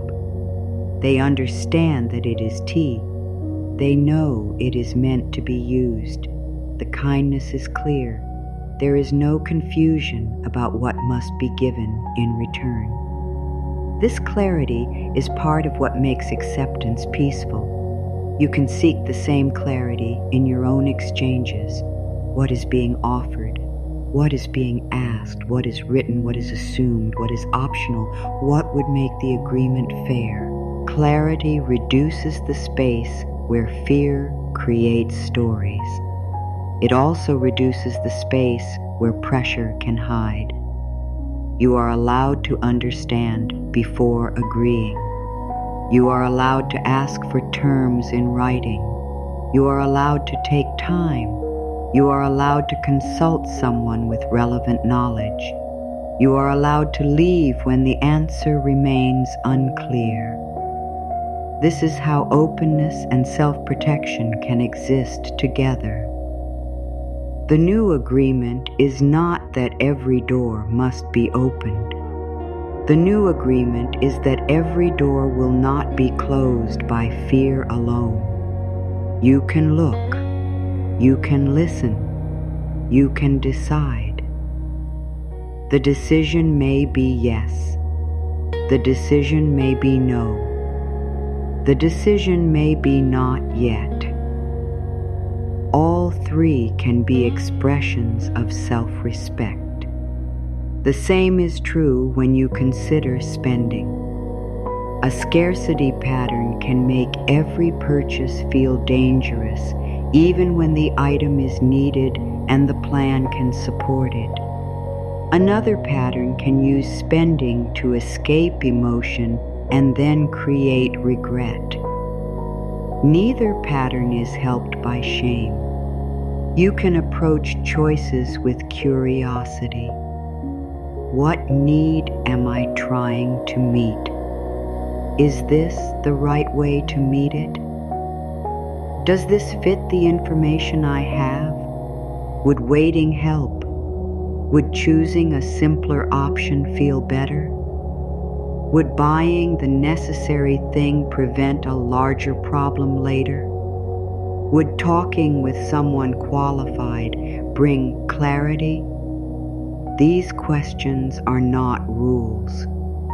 They are ways to return choice to the moment. The goal is not to become afraid of every desire. The goal is not to remove all pleasure. The goal is to let desire and wisdom speak to each other. You can enjoy something because it brings real value to your life. You can decline something because it does not. You can change your mind after learning more. You can recognize that some purchases are acts of maintenance, some are acts of care, some are acts of joy, and some are attempts to soothe a feeling that needs another kind of attention. None of this requires self-attack. You can learn through observation. You can become more honest without becoming cruel. You can look at a pattern and say, "This is what I have been doing." Then you can say, "This is what I would like to practice instead." That is enough to begin. The mind changes more readily when it feels safe enough to tell the truth. If every mistake is punished, the mind begins to hide. It avoids looking. It delays. It minimizes. It protects itself from the pain of judgment. Kindness makes honesty easier. You can look because you will not insult yourself. You can ask because you will not call yourself foolish for not knowing. You can correct because you will not turn the correction into a sentence against your whole life. This is a powerful kind of confidence. It is not the confidence of knowing every answer. It is the confidence of knowing you can meet an answer. You can meet good news without disbelief. You can meet difficult news without collapse. You can meet a mistake without losing your dignity. You can meet an opening without rushing. You can meet a delay without writing the ending yourself. This inner steadiness supports practical movement. It helps you ask for help while the problem is still manageable. It helps you read what you would rather avoid. It helps you make a plan that fits reality. It helps you notice when a plan needs to change. It helps you speak sooner. It helps you rest before exhaustion begins deciding for you. You are not trying to become perfect with choices. You are becoming present with choices. Presence is enough for this practice. A present mind can learn. A present body can signal when pressure is too high. A present person can hear what is actually being said. The future is not built through fear alone. It is built through attention, action, support, time, and adjustment. You can participate in that process without carrying every possible outcome tonight. Let the next few breaths belong to the part of you that has been trying to manage uncertainty. It may be tired. It may believe that rest is dangerous. Speak to it as you would speak to someone who has worked beyond their strength. You have done enough for this hour. The note can hold the reminder. Tomorrow can hold the next action. The bed can hold your body. The night can hold what has not been decided. You do not have to hold everything at once. You may have spent years believing that holding everything at once was a sign of strength. You remembered what others forgot. You prepared for what others did not see. You carried backup plans, extra effort, and private concern. This ability may have protected people you love. It may have kept important things moving. It may have helped you through seasons when there was little room for error. Still, a strength can become heavy when it is never set down. You are allowed to use your strength with choice. You are allowed to decide which responsibility is truly yours. You are allowed to ask whether or not her person can carry their part. You are allowed to accept that not every outcome can be controlled through effort. You are allowed to stop solving problems that have not happened. This does not mean you stop caring. It means care becomes more sustainable. A person who pours endlessly without being filled may begin to give from tension rather than love. They may continue to help while becoming resentful, tired, or unseen. They may feel guilty for the resentment and offer even more. The cycle can continue until the body finally refuses what the mind would not release. You can interrupt the cycle before exhaustion becomes the only boundary available. You can rest while you still have some energy left. You can say no before anger is required. You can ask for help before collapse. You can accept appreciation before feeling invisible. You can let a need be real before it becomes urgent. These are gentle forms of wisdom. You may not have seen them modeled. Perhaps the people around you survived through sacrifice. Perhaps they measured love by how much a person could endure. Perhaps asking for rest seemed selfish because there was always more to do. Perhaps accepting help felt risky because help was inconsistent or came with criticism. Your body may still remember that world. It may tighten when you stop. It may create a list as soon as you lie down. It may remind you of someone else's need before you can hear your own. You can respond without anger. Of course you learned this. Of course stopping feels unfamiliar. Of course support must be practiced slowly. Compassion tells the truth without turning the truth into blame. You do not need to accuse the past in order to choose differently now. You can honor the people who did their best and still release what no longer serves you. You can appreciate the lessons of effort without making hardship your only teacher. You can keep loyalty while ending self-neglect. You can love others without repeating every burden they carried. This is how care becomes freer. The tea token is a small act, but it carries this freedom. The person who leaves it does not decide who is most deserving. They do not stand nearby to receive praise. They do not turn their generosity into control. They let the gift move beyond them. The person who uses it also participates in freedom. They do not turn the cup into a lifelong obligation. They let the act remain what it is.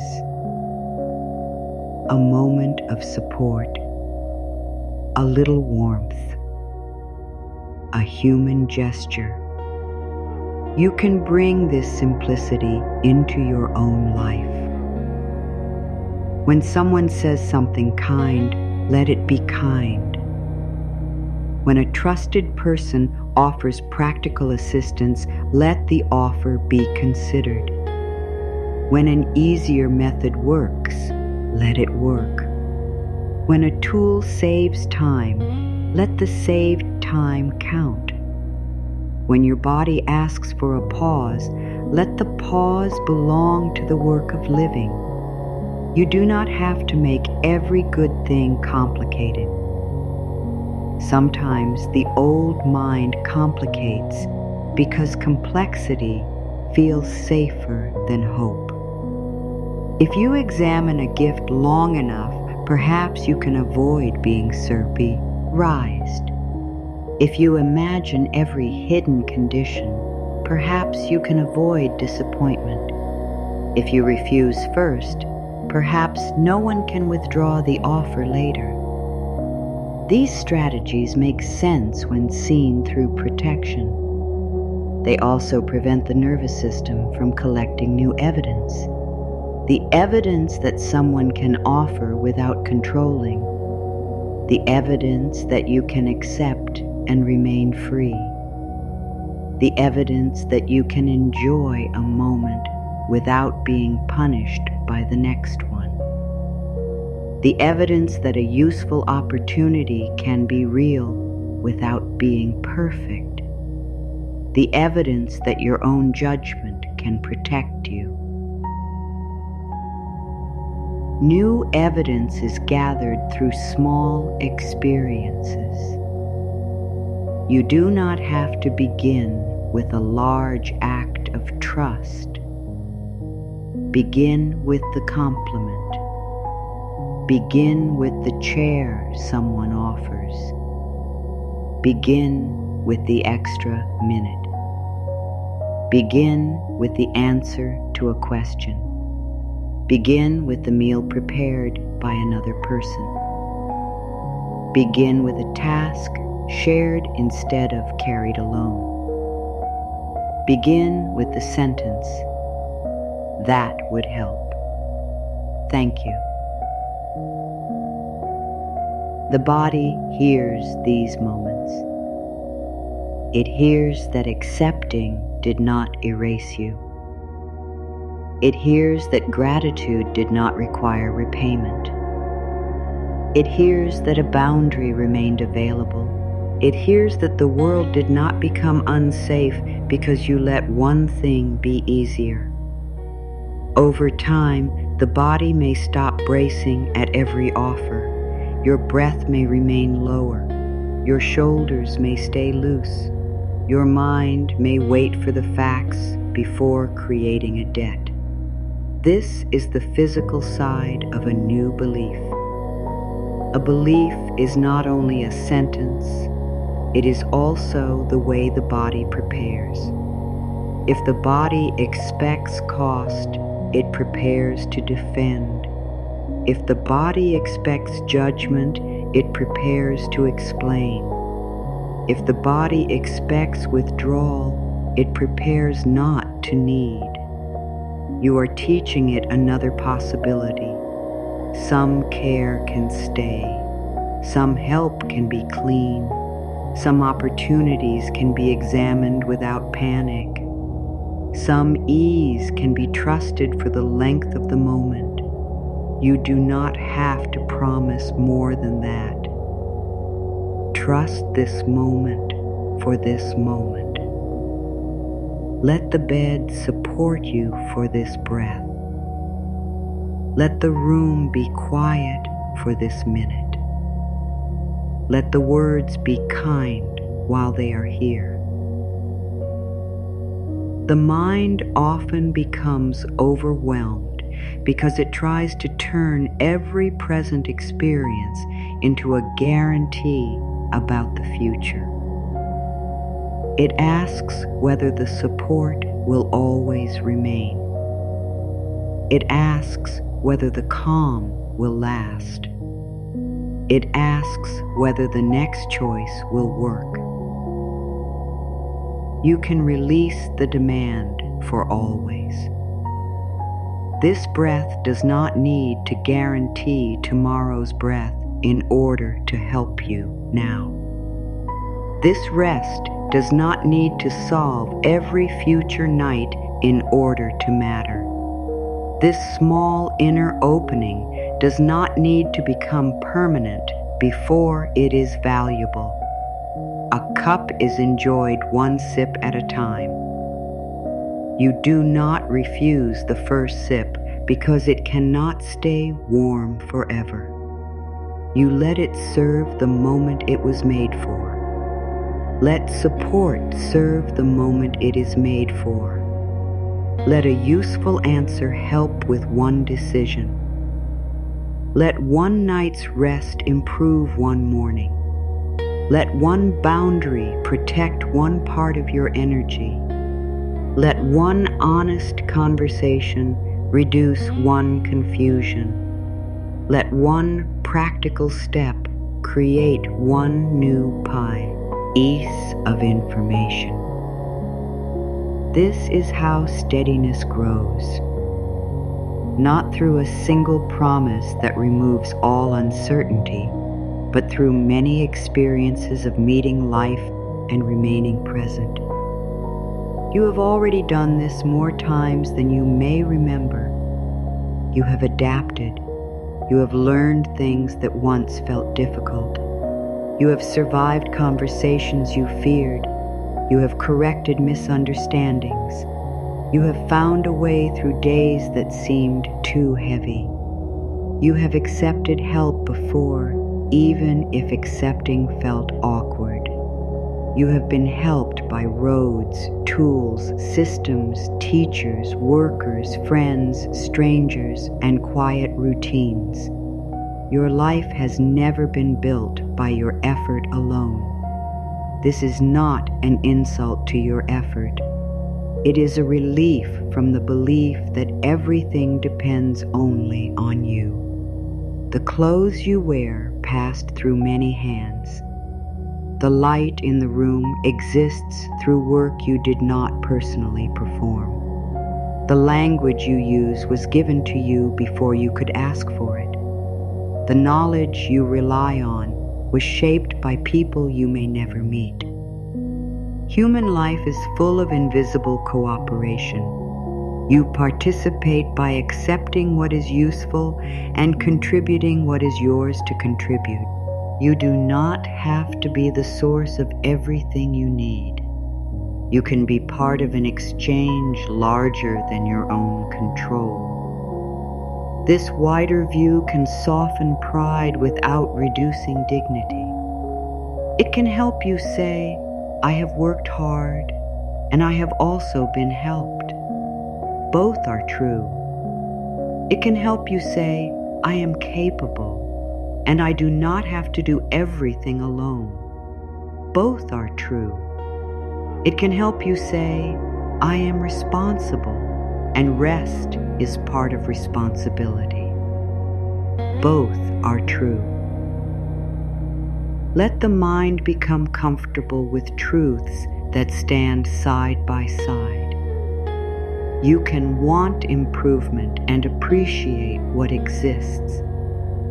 You can be careful and open. You can be independent and connected. You can give and be given to. You can have limits and still be generous. You can make a plan and leave room for something better than the plan. Life does not have to be reduced to one side or the other. There is space between extremes.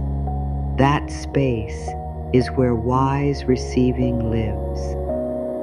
Wise receiving also asks you to release the habit of measuring your life with someone else's ruler. Comparison can enter quietly. It may begin with a photograph, a conversation, a number, or a passing remark. Suddenly, your own progress looks smaller. the work you have done becomes invisible. The needs you have met seem ordinary. The distance you have traveled is forgotten because another person appears to be farther ahead. The mind rarely compares complete realities. It compares your private uncertainty with another person's visible result. It compares your beginning with someone else's practiced middle. It compares your responsibilities with a life whose responsibilities you cannot fully see. It compares without knowing the support, timing, health, luck, loss, or history behind the image. Then it uses the comparison as a reason to hurry or despair. You can step out of that measurement. Another person's progress does not remove your path. Other person's comfort does not prove that you have failed. Another person's opportunity does not mean that all opportunity has been used. The token left for one cup does not empty every counter. Kindness is not a single object that disappears forever when someone else touches it. Knowledge can be shared. Openings can be created. Skills can be learned. Relationships can grow. Plans can change. You do not need to believe that the world contains unlimited answers for every problem. You only need to release the idea that another person's good automatically becomes your loss. Their path is information, not a verdict. It may show what is possible. It may reveal what you value. It may also show what you do not want. You can observe without placing yourself below. You can admire without abandoning your own timing. You can feel envy without shame and ask what the feeling is trying to reveal. Perhaps it points toward more rest. Perhaps it points toward recognition. Perhaps it points toward security. Perhaps it points toward creative expression. Perhaps it points toward a fairer exchange. The feeling does not have to become self-hatred. It can become information. You can say, something in me wants greater ease. You can say, something in me wants to be seen. You can say, something in me is ready to grow. Then you can ask what one honest step belongs to you. Not their step. Yours. Your step may be smaller than the mind prefers. Small does not mean meaningless. A seed of change often begins below the level where anyone else can see it. You may be learning to read something you once avoided. You may be speaking more clearly. You may be reducing one harmful pattern. You may be rebuilding after a season that required all your strength. You may be learning to rest without guilt. These forms of progress rarely create dramatic images, but they matter deeply. An inner life can become safer before an outer result becomes visible. A person can begin honoring their time before anyone else recognizes the change. A decision can be forming quietly. A skill can be strengthening through repetition. A boundary can be taking shape. Do not dismiss what is still becoming. The counter image can help again. The token does not compare the person who accepts the tea with the person who bought a larger meal. It does not ask why one person needs a cup while another appears to need nothing.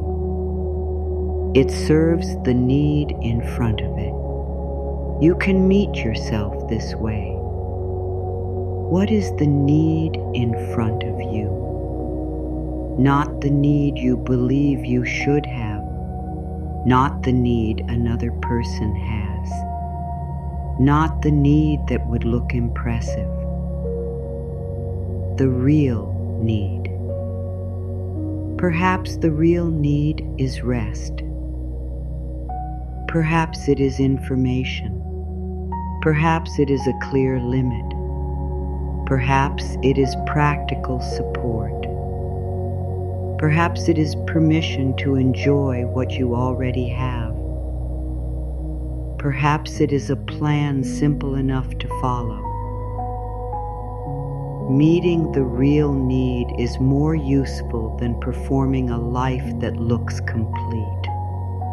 Enough becomes personal when you stop borrowing definitions. Enough for on, a person may be space. Enough for another may be time. Enough may mean fewer demands. Enough may mean a stable routine. Enough may mean knowing what comes next. Enough may mean the ability to help someone without harming yourself. Enough may mean sleeping without fear for one night. You can define enough by the life you are actually living. This definition may change. A season of growth may require new resources. A season of healing may require less activity. A family change may create different needs. A new responsibility may ask for a new plan. Changing your definition does not mean you were ungrateful before. It means you are paying attention now. The word enough does not have to become a command to settle for what hurts. It can be a place from which change begins. When you know what is enough for this moment, you can see the next true need more clearly. When you recognize what is already working, you can protect it. When you stop calling everything insufficient, your nervous system can leave emergency mode long enough to think. This is not pretending. It is accurate counting. You count the difficulty. You also count the support. You count what is missing. You also count what is present. You count the work ahead. You also count the work completed. A fair inner ledger includes both sides. For years, you may have recorded only the cost, the time spent, the chances missed, the errors made, the help you needed, the ways you fell short of an imagined standard. Now begin recording what was built, the patience you developed, the questions you learned to ask, the limits you began to recognize, the courage that appeared when it was required, the times you chose not to give up, the lessons that now protect you. These things have value even when they cannot be placed in a simple column. Your inner ledger becomes kinder when it becomes complete. A complete ledger does not erase responsibility. It prevents responsibility from becoming punishment. You can look at what needs improvement and still respect the person who will do the improving. That person is you. You will work more wisely with yourself than against yourself. You will learn more when shame is not blocking the page. You will hear more when fear is not shouting over the facts. You will be more willing to seek guidance when not knowing is not treated as failure. This is why dignity matters in practical change. Dignity keeps you present. It helps you stay in the conversation. It helps you read the difficult line. It helps you admit that a plan did not work. It helps you ask for another option. You can carry dignity into every number you face. The number may be higher than you hoped. It may be lower than you hoped. It may require adjustment. It still cannot measure your heart, your intelligence, your future capacity, or the meaning of your life. Let numbers remain tools. Do not turn them into names. You are not a shortage. You are not a bill. You are not a delay. You are not a mistake. You are a person meeting circumstances. Circumstances move. Information changes. Skills grow. Support can be found. Plans can be revised. Your present condition deserves honesty, but it does not deserve worship as though it were permanent. The mind may say, "This is how it has always been." Look more carefully.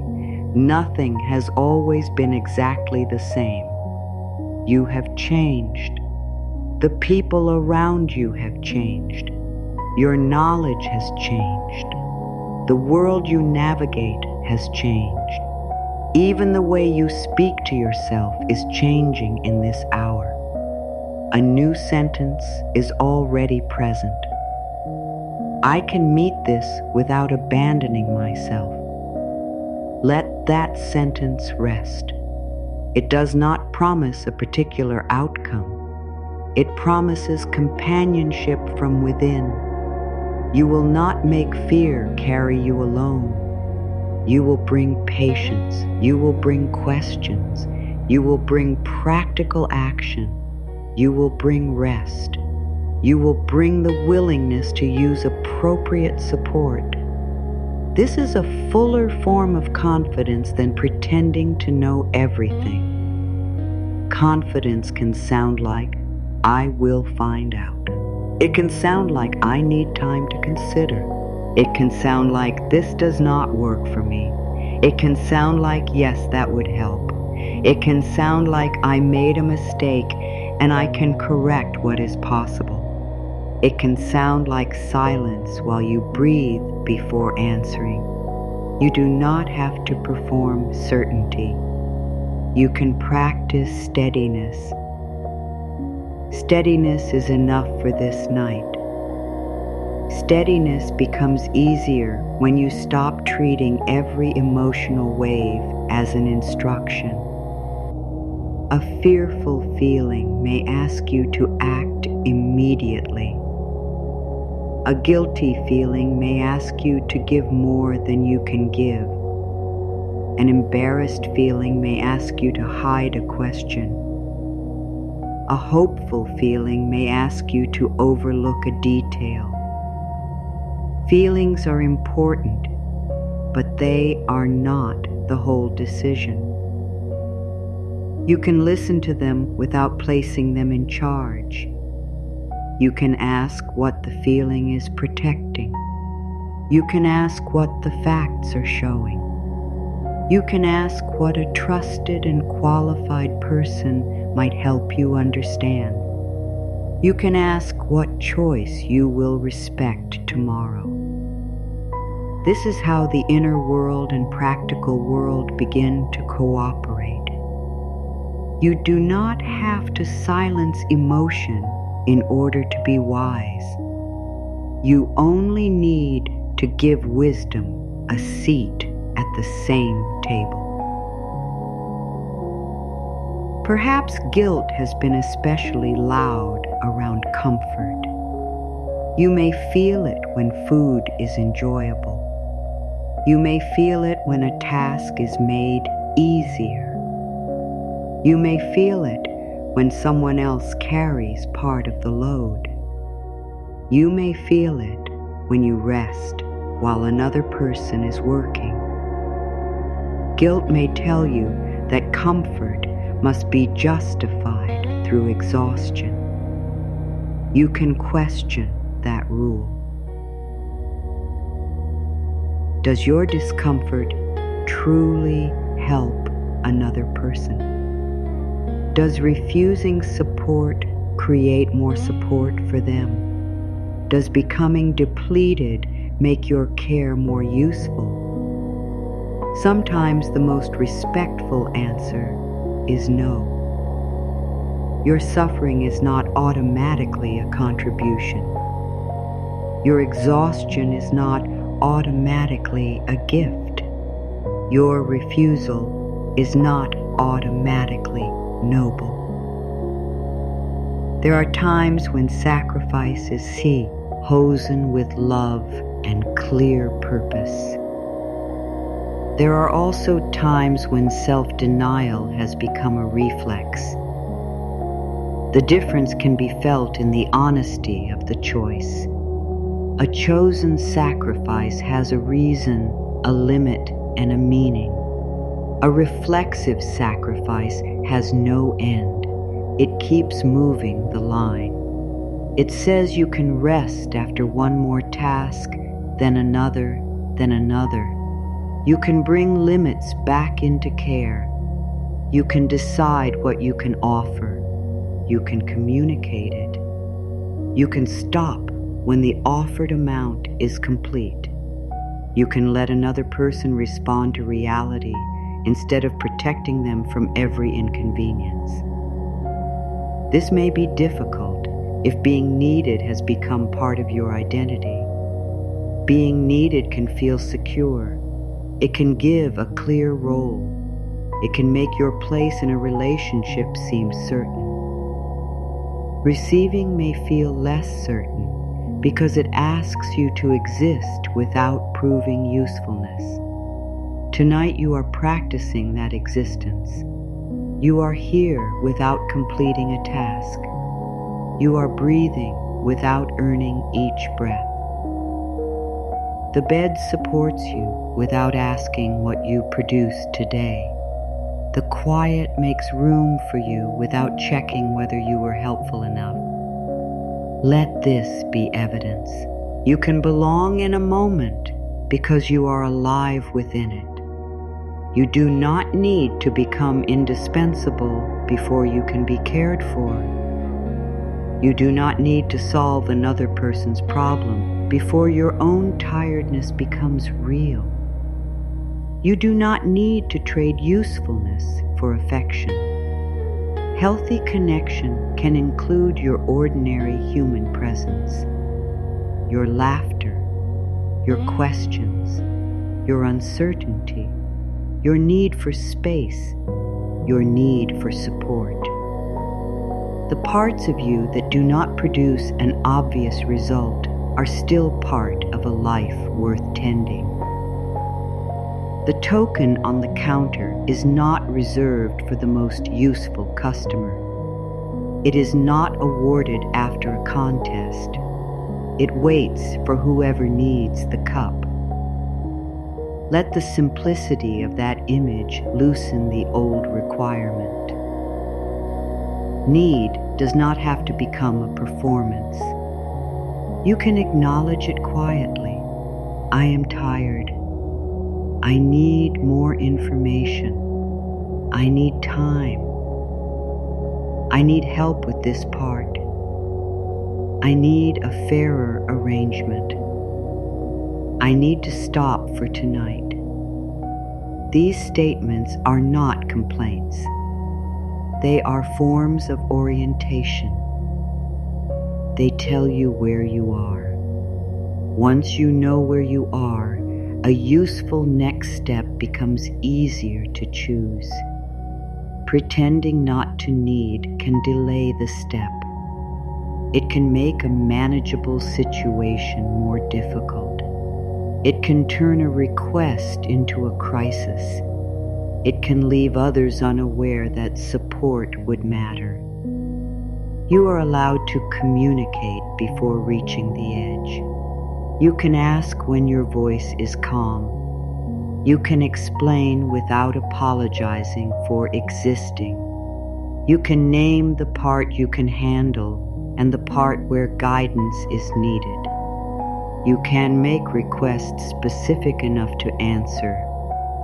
This is another form of receiving rehearsal. Instead of hoping someone guesses, you make a clear opening. Instead of minimizing until the need disappears from view, you give it honest language. Instead of asking for everything, you ask for the next useful thing. Clear requests respect both people. Hey, give the other person a real choice. They protect you from building silent expectations. They also teach your mind that asking is not the same as demanding. You can ask and hear no. You can ask and hear not now. You can ask and be directed elsewhere. You can ask and hear yes. The answer may affect the next step, but it does not define your value. Rejection can be information. It may reveal timing. It may reveal capacity. It may reveal a poor fit. It may reveal that another route is needed. The old mind may turn a no into a story about being undeserving. You can stop the story sooner. This answer is about this request in this moment. You remain capable of asking another question. You remain capable of looking elsewhere. You remain capable of learning from the response. You remain yourself. Receiving safely includes the ability to survive, not receiving from a particular place. This is important because openness becomes freer when it is not desperate. You can hope without clinging to one door. You can value an opportunity without making it the only possible future. You can prepare sincerely and still remember that life may move through another route. The person who reaches the tea counter may find the token. They may also find that the kettle is empty and another shop is open nearby. One moment does not contain every possibility. You can keep moving without turning the closed counter into a prophecy. Disappointment deserves feeling. It does not deserve ownership of the entire horizon.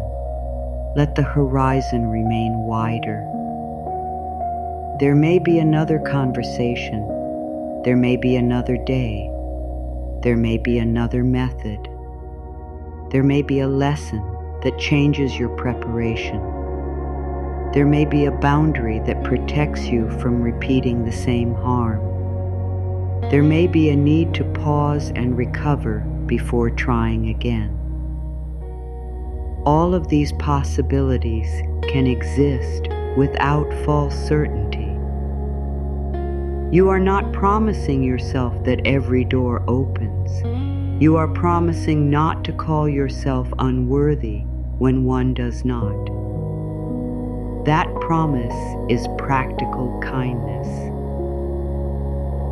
Practical kindness also changes the way you speak about the past.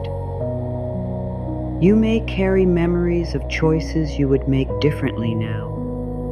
You may remember times when fear led you to wait too long, agree too quickly, spend without thinking, refuse needed help, or remain in an arrangement that did not respect you.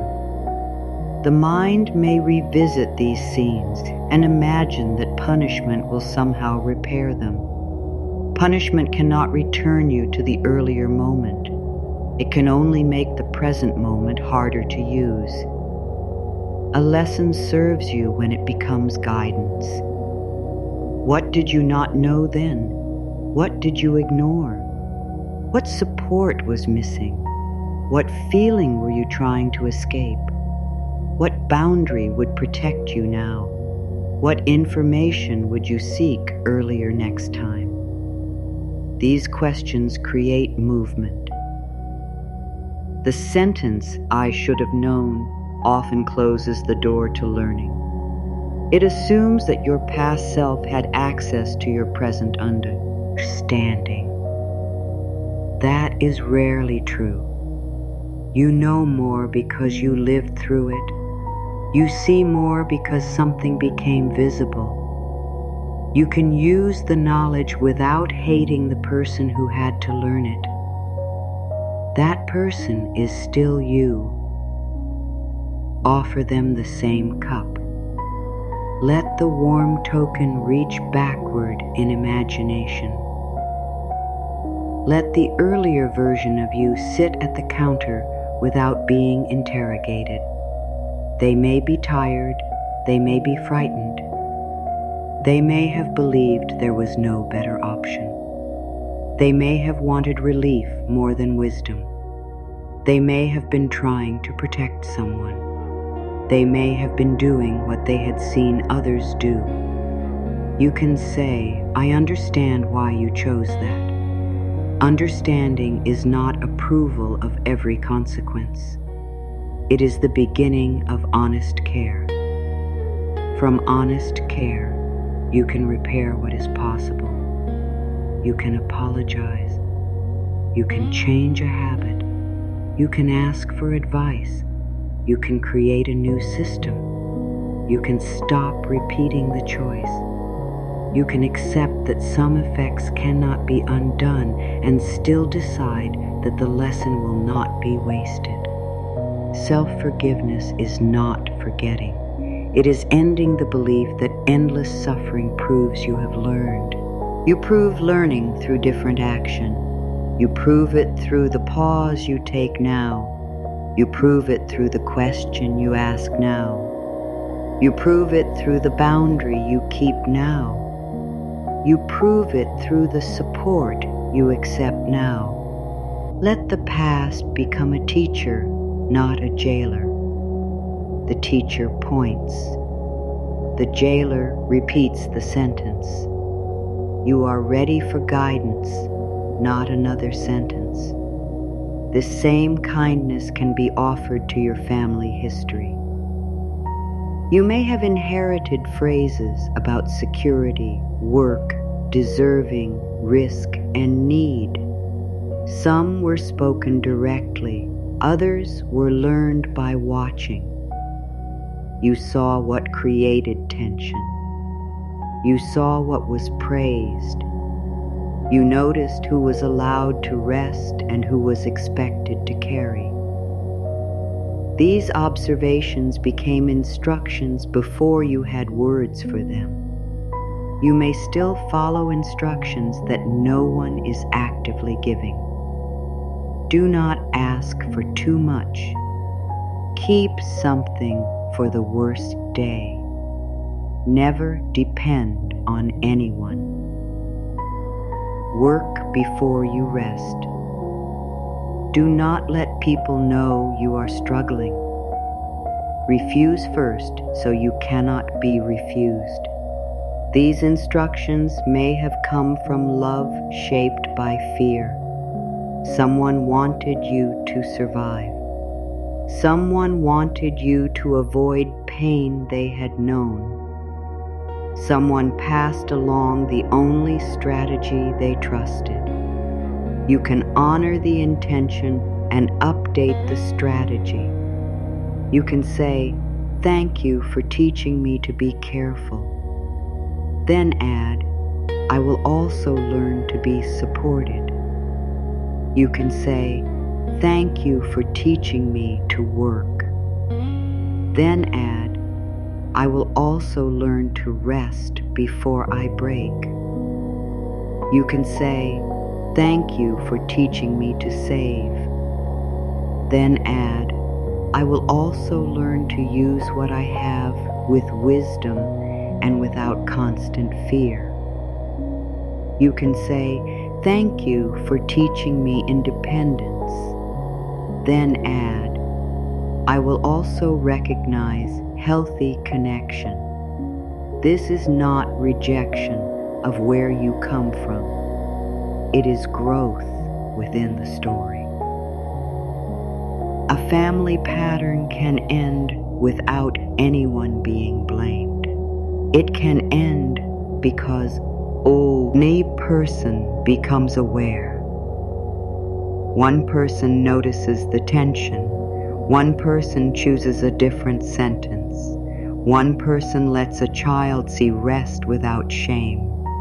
One person accepts help and says thank you. One person discusses a problem without turning the room into fear. You may be that person in some small way. You do not have to transform everyone. You only practice what belongs to your own life. The effect may travel quietly. Like a token placed on the counter, a new pattern can wait for someone else to discover. They may see you ask a clear question. They may see you take a pause.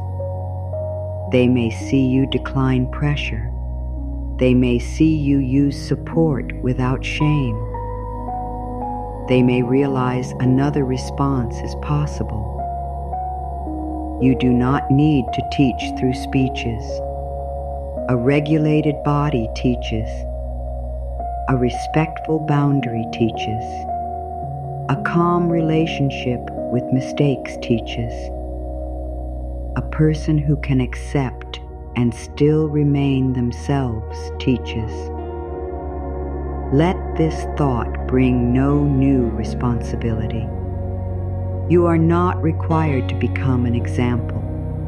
You are only invited to be honest. The quiet changes can serve you first.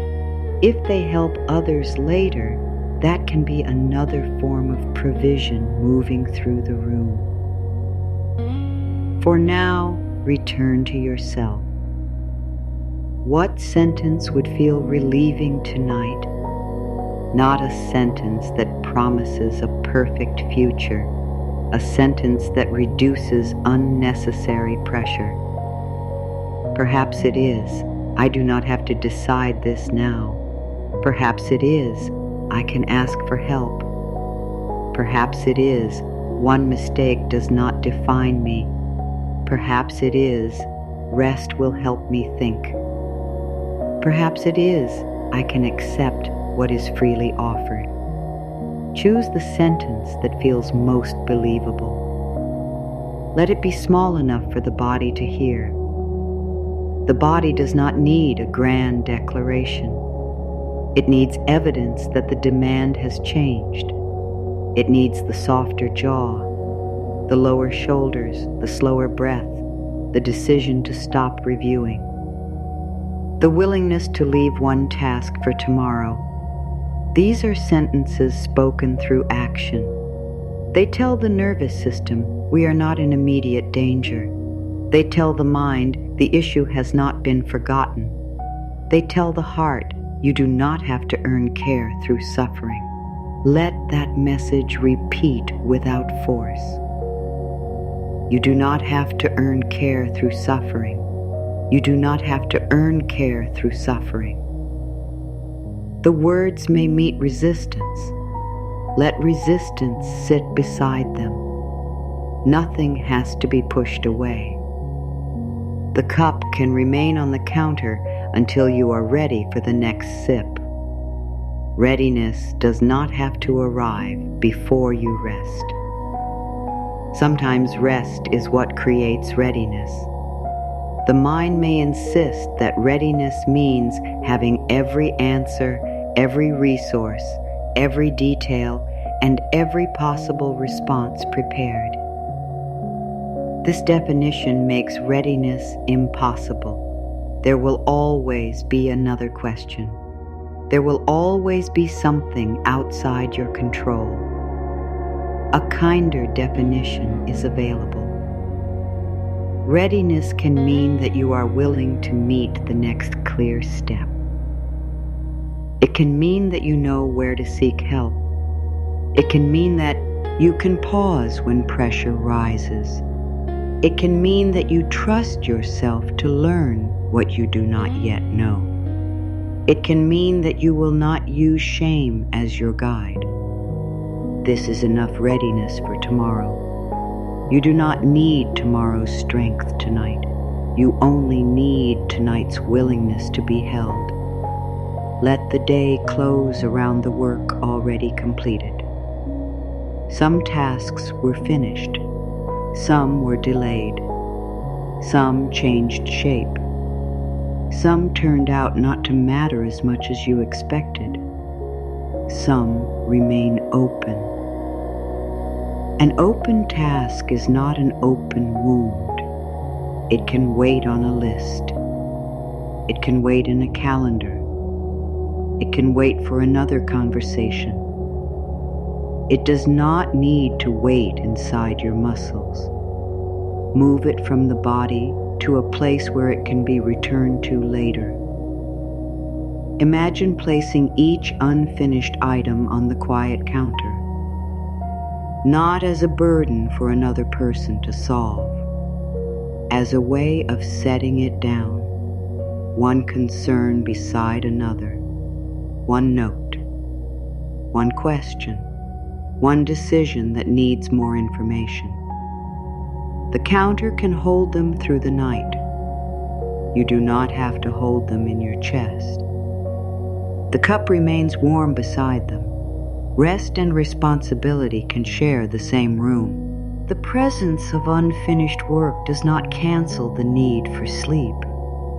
The need for sleep does not erase the work. Both truths can stand together. You can return after the body has restored what it can. This is a form of trust in natural timing. Tea cannot be rushed into warmth by staring at the kettle. Some things happen through process. Water heats. Leaves release flavor. Steam rises. The cup cools enough to touch. Your inner life also has process. A new belief needs repetition. A decision may need distance. A skill needs practice. A relationship may need a conversation. A body needs sleep. You are not failing because change has stages. You are not behind because one night does not complete the work. You are participating in the stage that belongs here, the stage of softening, the stage of listening, the stage of letting a different response become imaginable. This matters. Before a choice changes, the imagined possibilities often change first. A person who cannot imagine asking will not ask. A person who cannot imagine accepting will refuse. A person who cannot imagine a fairer exchange may continue tolerating an unfair one. Tonight, imagination is becoming wider. You can imagine pausing. You can imagine asking. You can imagine hearing yes without panic. You can imagine hearing no without losing yourself. You can imagine being paid fairly and staying humble. You can imagine resting and remaining responsible. You can imagine receiving a kind offer and allowing it to be complete. These images are not predictions. They are rehearsals. The body learns from rehearsal. Athletes rehearse movement. Musicians rehearse rhythm. Speakers rehearse words. You are rehearsing an inner posture, open enough to see, steady enough to choose, clear enough to ask, grounded enough to decline, soft enough to accept. The posture can exist before the outer moment arrives. Then, when the moment comes, the response is not entirely unfamiliar. You may remember the breath. You may remember the pause. You may remember the warm cup. You may remember that kindness does not always carry a hidden cost.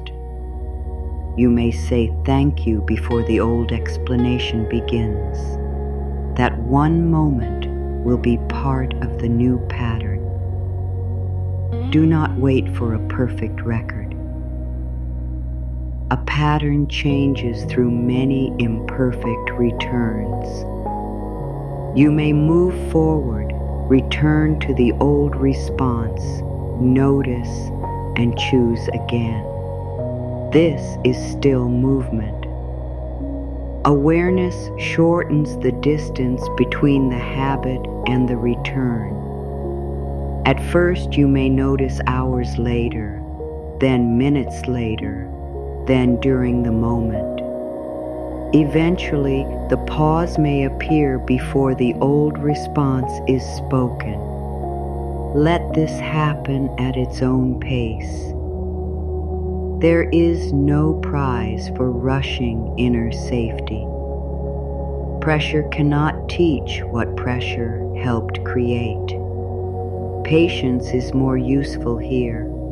The patience of the person who prepared the tea. The patience of the token resting without demand. The patience of the cup waiting for the hands that need it.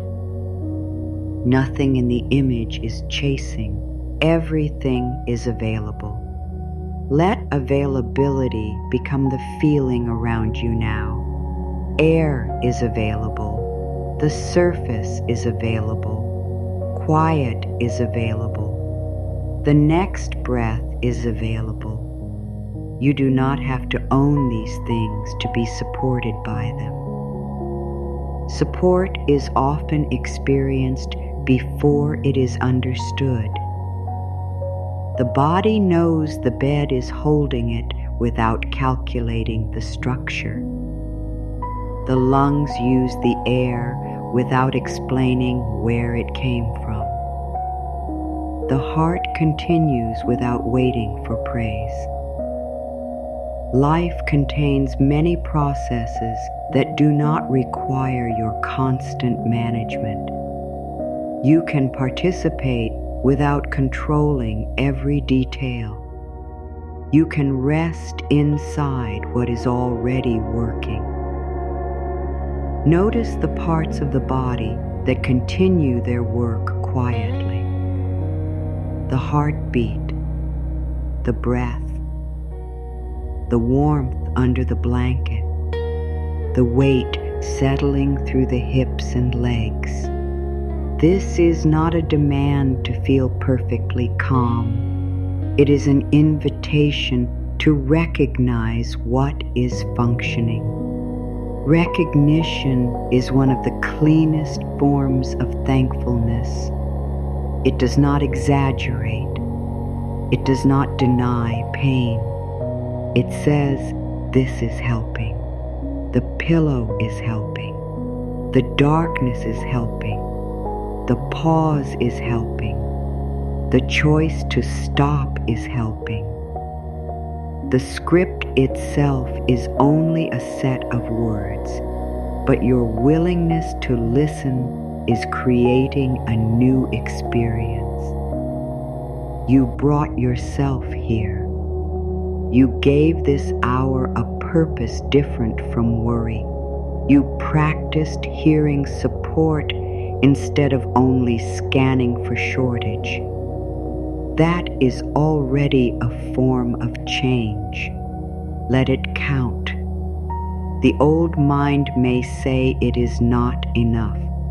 Answer with accuracy. It is not everything. It is something. Something is allowed to matter. A single token is not every meal. It is still a cup of warmth. One calm night is not every solution.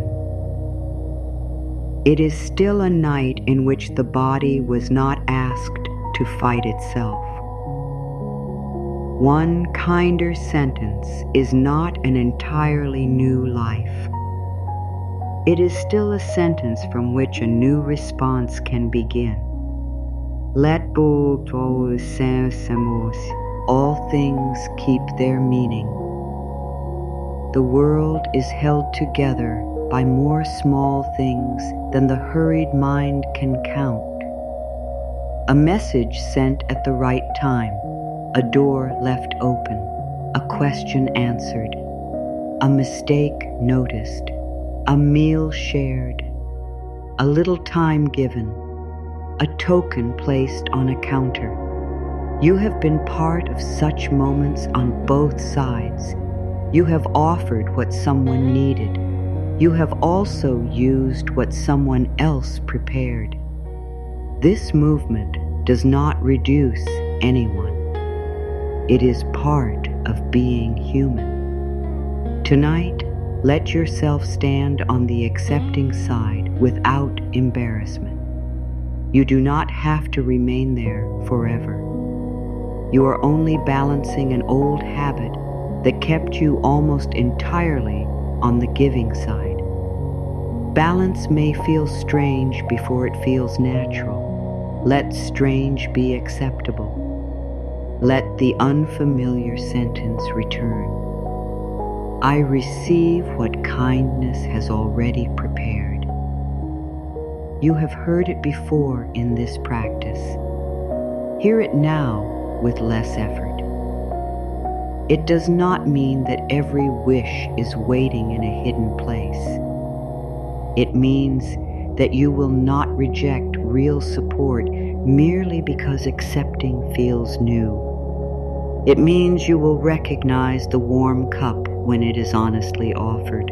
It means you will bring wisdom and openness to the same counter.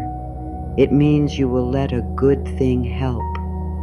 If the sentence still feels too large, return to the smaller one.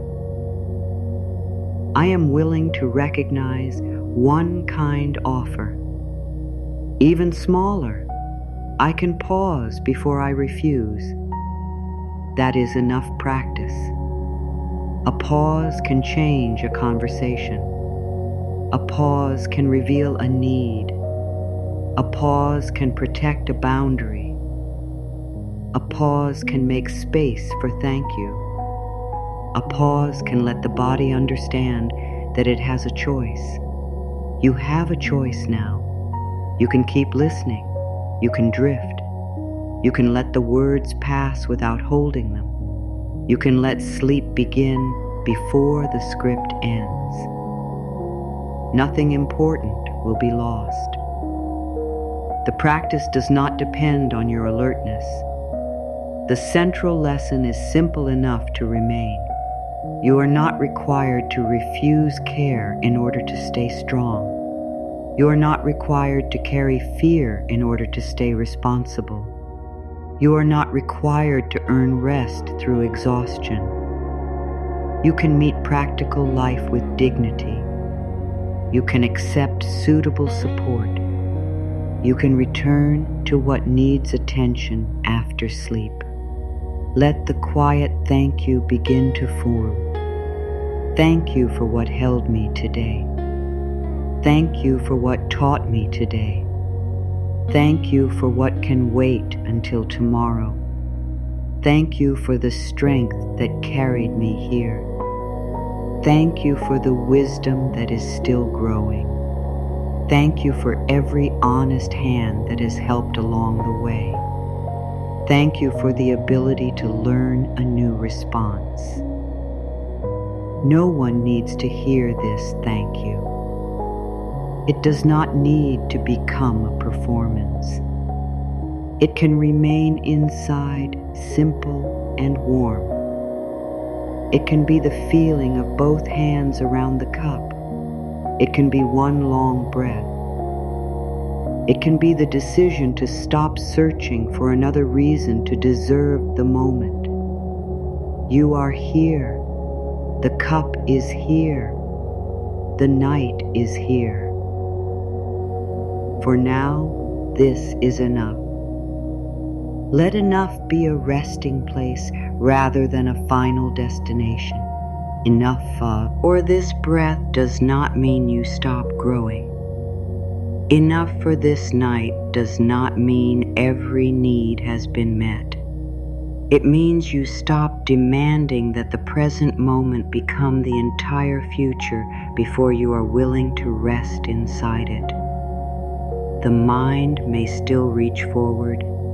Bring it back without force. There will be time for planning. There will be time for questions. There will be time for practical action and honest review. This hour has another purpose. It is teaching you that calm and responsibility can belong together. It is teaching you that worth does not rise and fall with each result. It is teaching you that a sincere offer can be considered without shame. It is teaching you that your body is not a machine built only for effort. You can carry these lessons lightly. No lesson needs to become another burden. You do not need to remember every sentence. A few simple truths are enough. You can pause. You can ask. You can look carefully. You can accept what is clear and kind. You can decline what brings pressure or confusion. You can seek appropriate guidance. You can return after rest. These truths do not remove uncertainty, but they change the way you stand within it. You stand with yourself instead of against yourself. You stand with curiosity instead of immediate judgment. You stand with the willingness to learn. You stand with a quieter body. The counter remains in the imagination, steady and ordinary. The token does not glitter. The cup is not grand. The kindness matters because it meets a human need without asking the person to become someone else first. Let your own care become this ordinary. Feed yourself before the hunger becomes sharp. Rest before exhaustion becomes the only permission. Ask before confusion becomes isolation. Speak before resentment becomes the only voice. Look at the facts before fear writes its own version. These are ways of leaving a token for your future self. A note made tonight can help tomorrow. A boundary chosen today can protect next week. A kind decision can reduce the need for repair. You can become one of the unseen hands preparing support for the person you will be. Then tomorrow's self does not stand alone at the counter. Something has already been prepared. A reminder, a plan, a little rest, a promise small enough to keep. Let this be your final preparation before the gratitude lines begin. You have not solved everything. You have created a kinder place from which to continue. That is real work. That is useful work. That is enough work for tonight.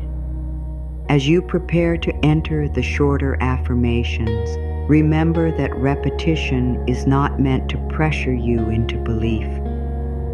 It is a way of making a new sentence familiar enough that the body no longer treats it as foreign. You may agree with some lines immediately. Others may feel distant. Let both reactions be welcome. A line can pass through without becoming a test. You are not graded on how deeply you believe.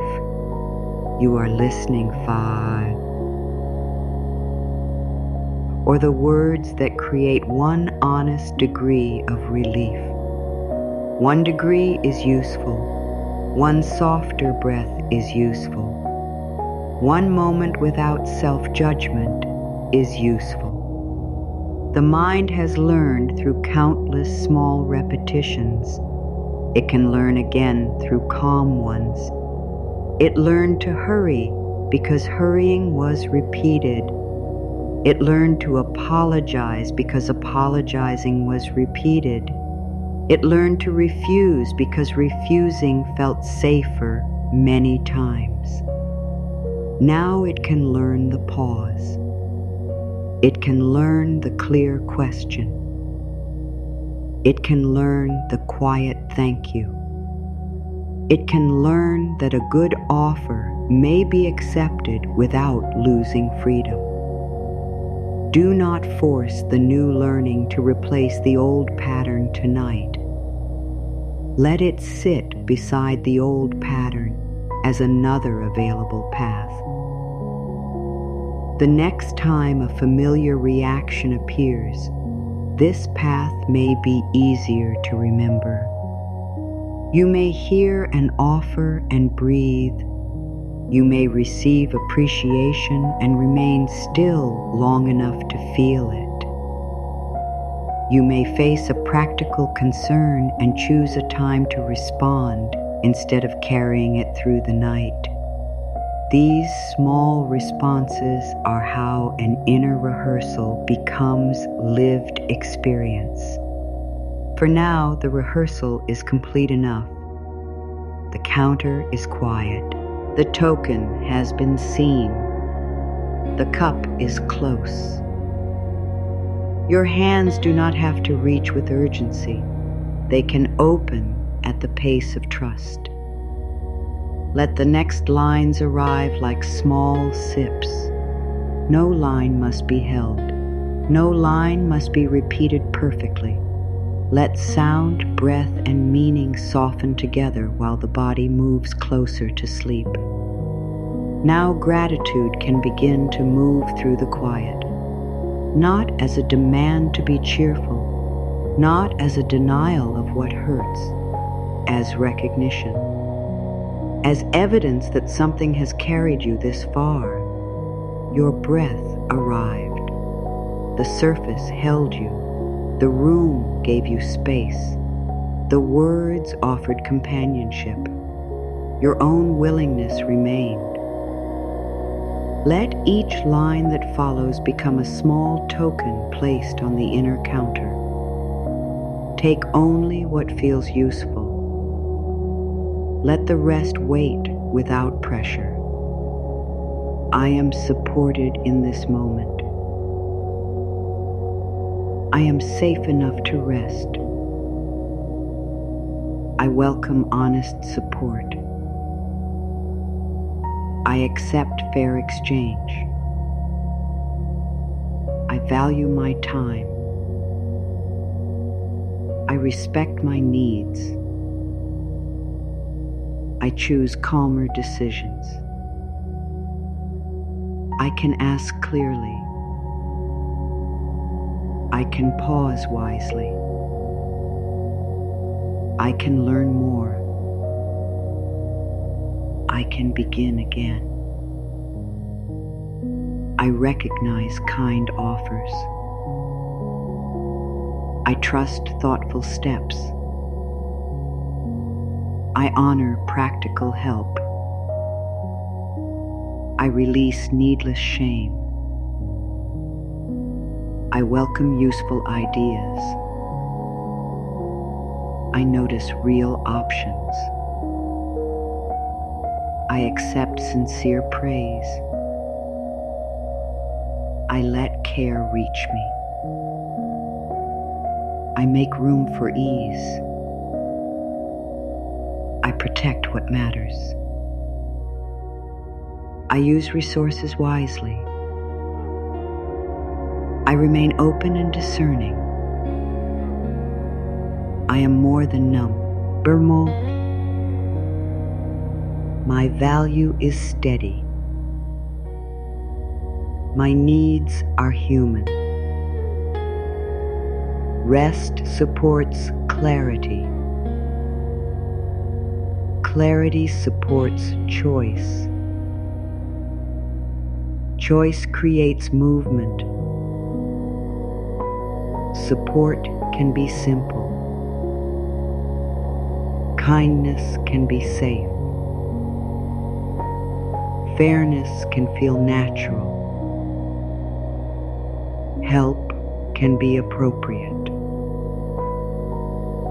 Ease can belong. Peace can begin. Enough can grow. I am willing. I am learning. I am listening. I am open. I am steady. I am thankful. I am here. I can receive quiet support, clear choices, fair value, useful help. Warmth arrives. Enough for now. Let these words become lighter. Let them become less like instructions and more like a familiar rhythm. You do not have to hold each sentence. The mind can hear without effort. The body can rest without understanding every word. The practice has already done enough. You have spent this time considering a different way to meet support. You have looked at the habits that made accepting difficult. You have honored where those habits began. You have remembered that practical action and inner calm can stand together.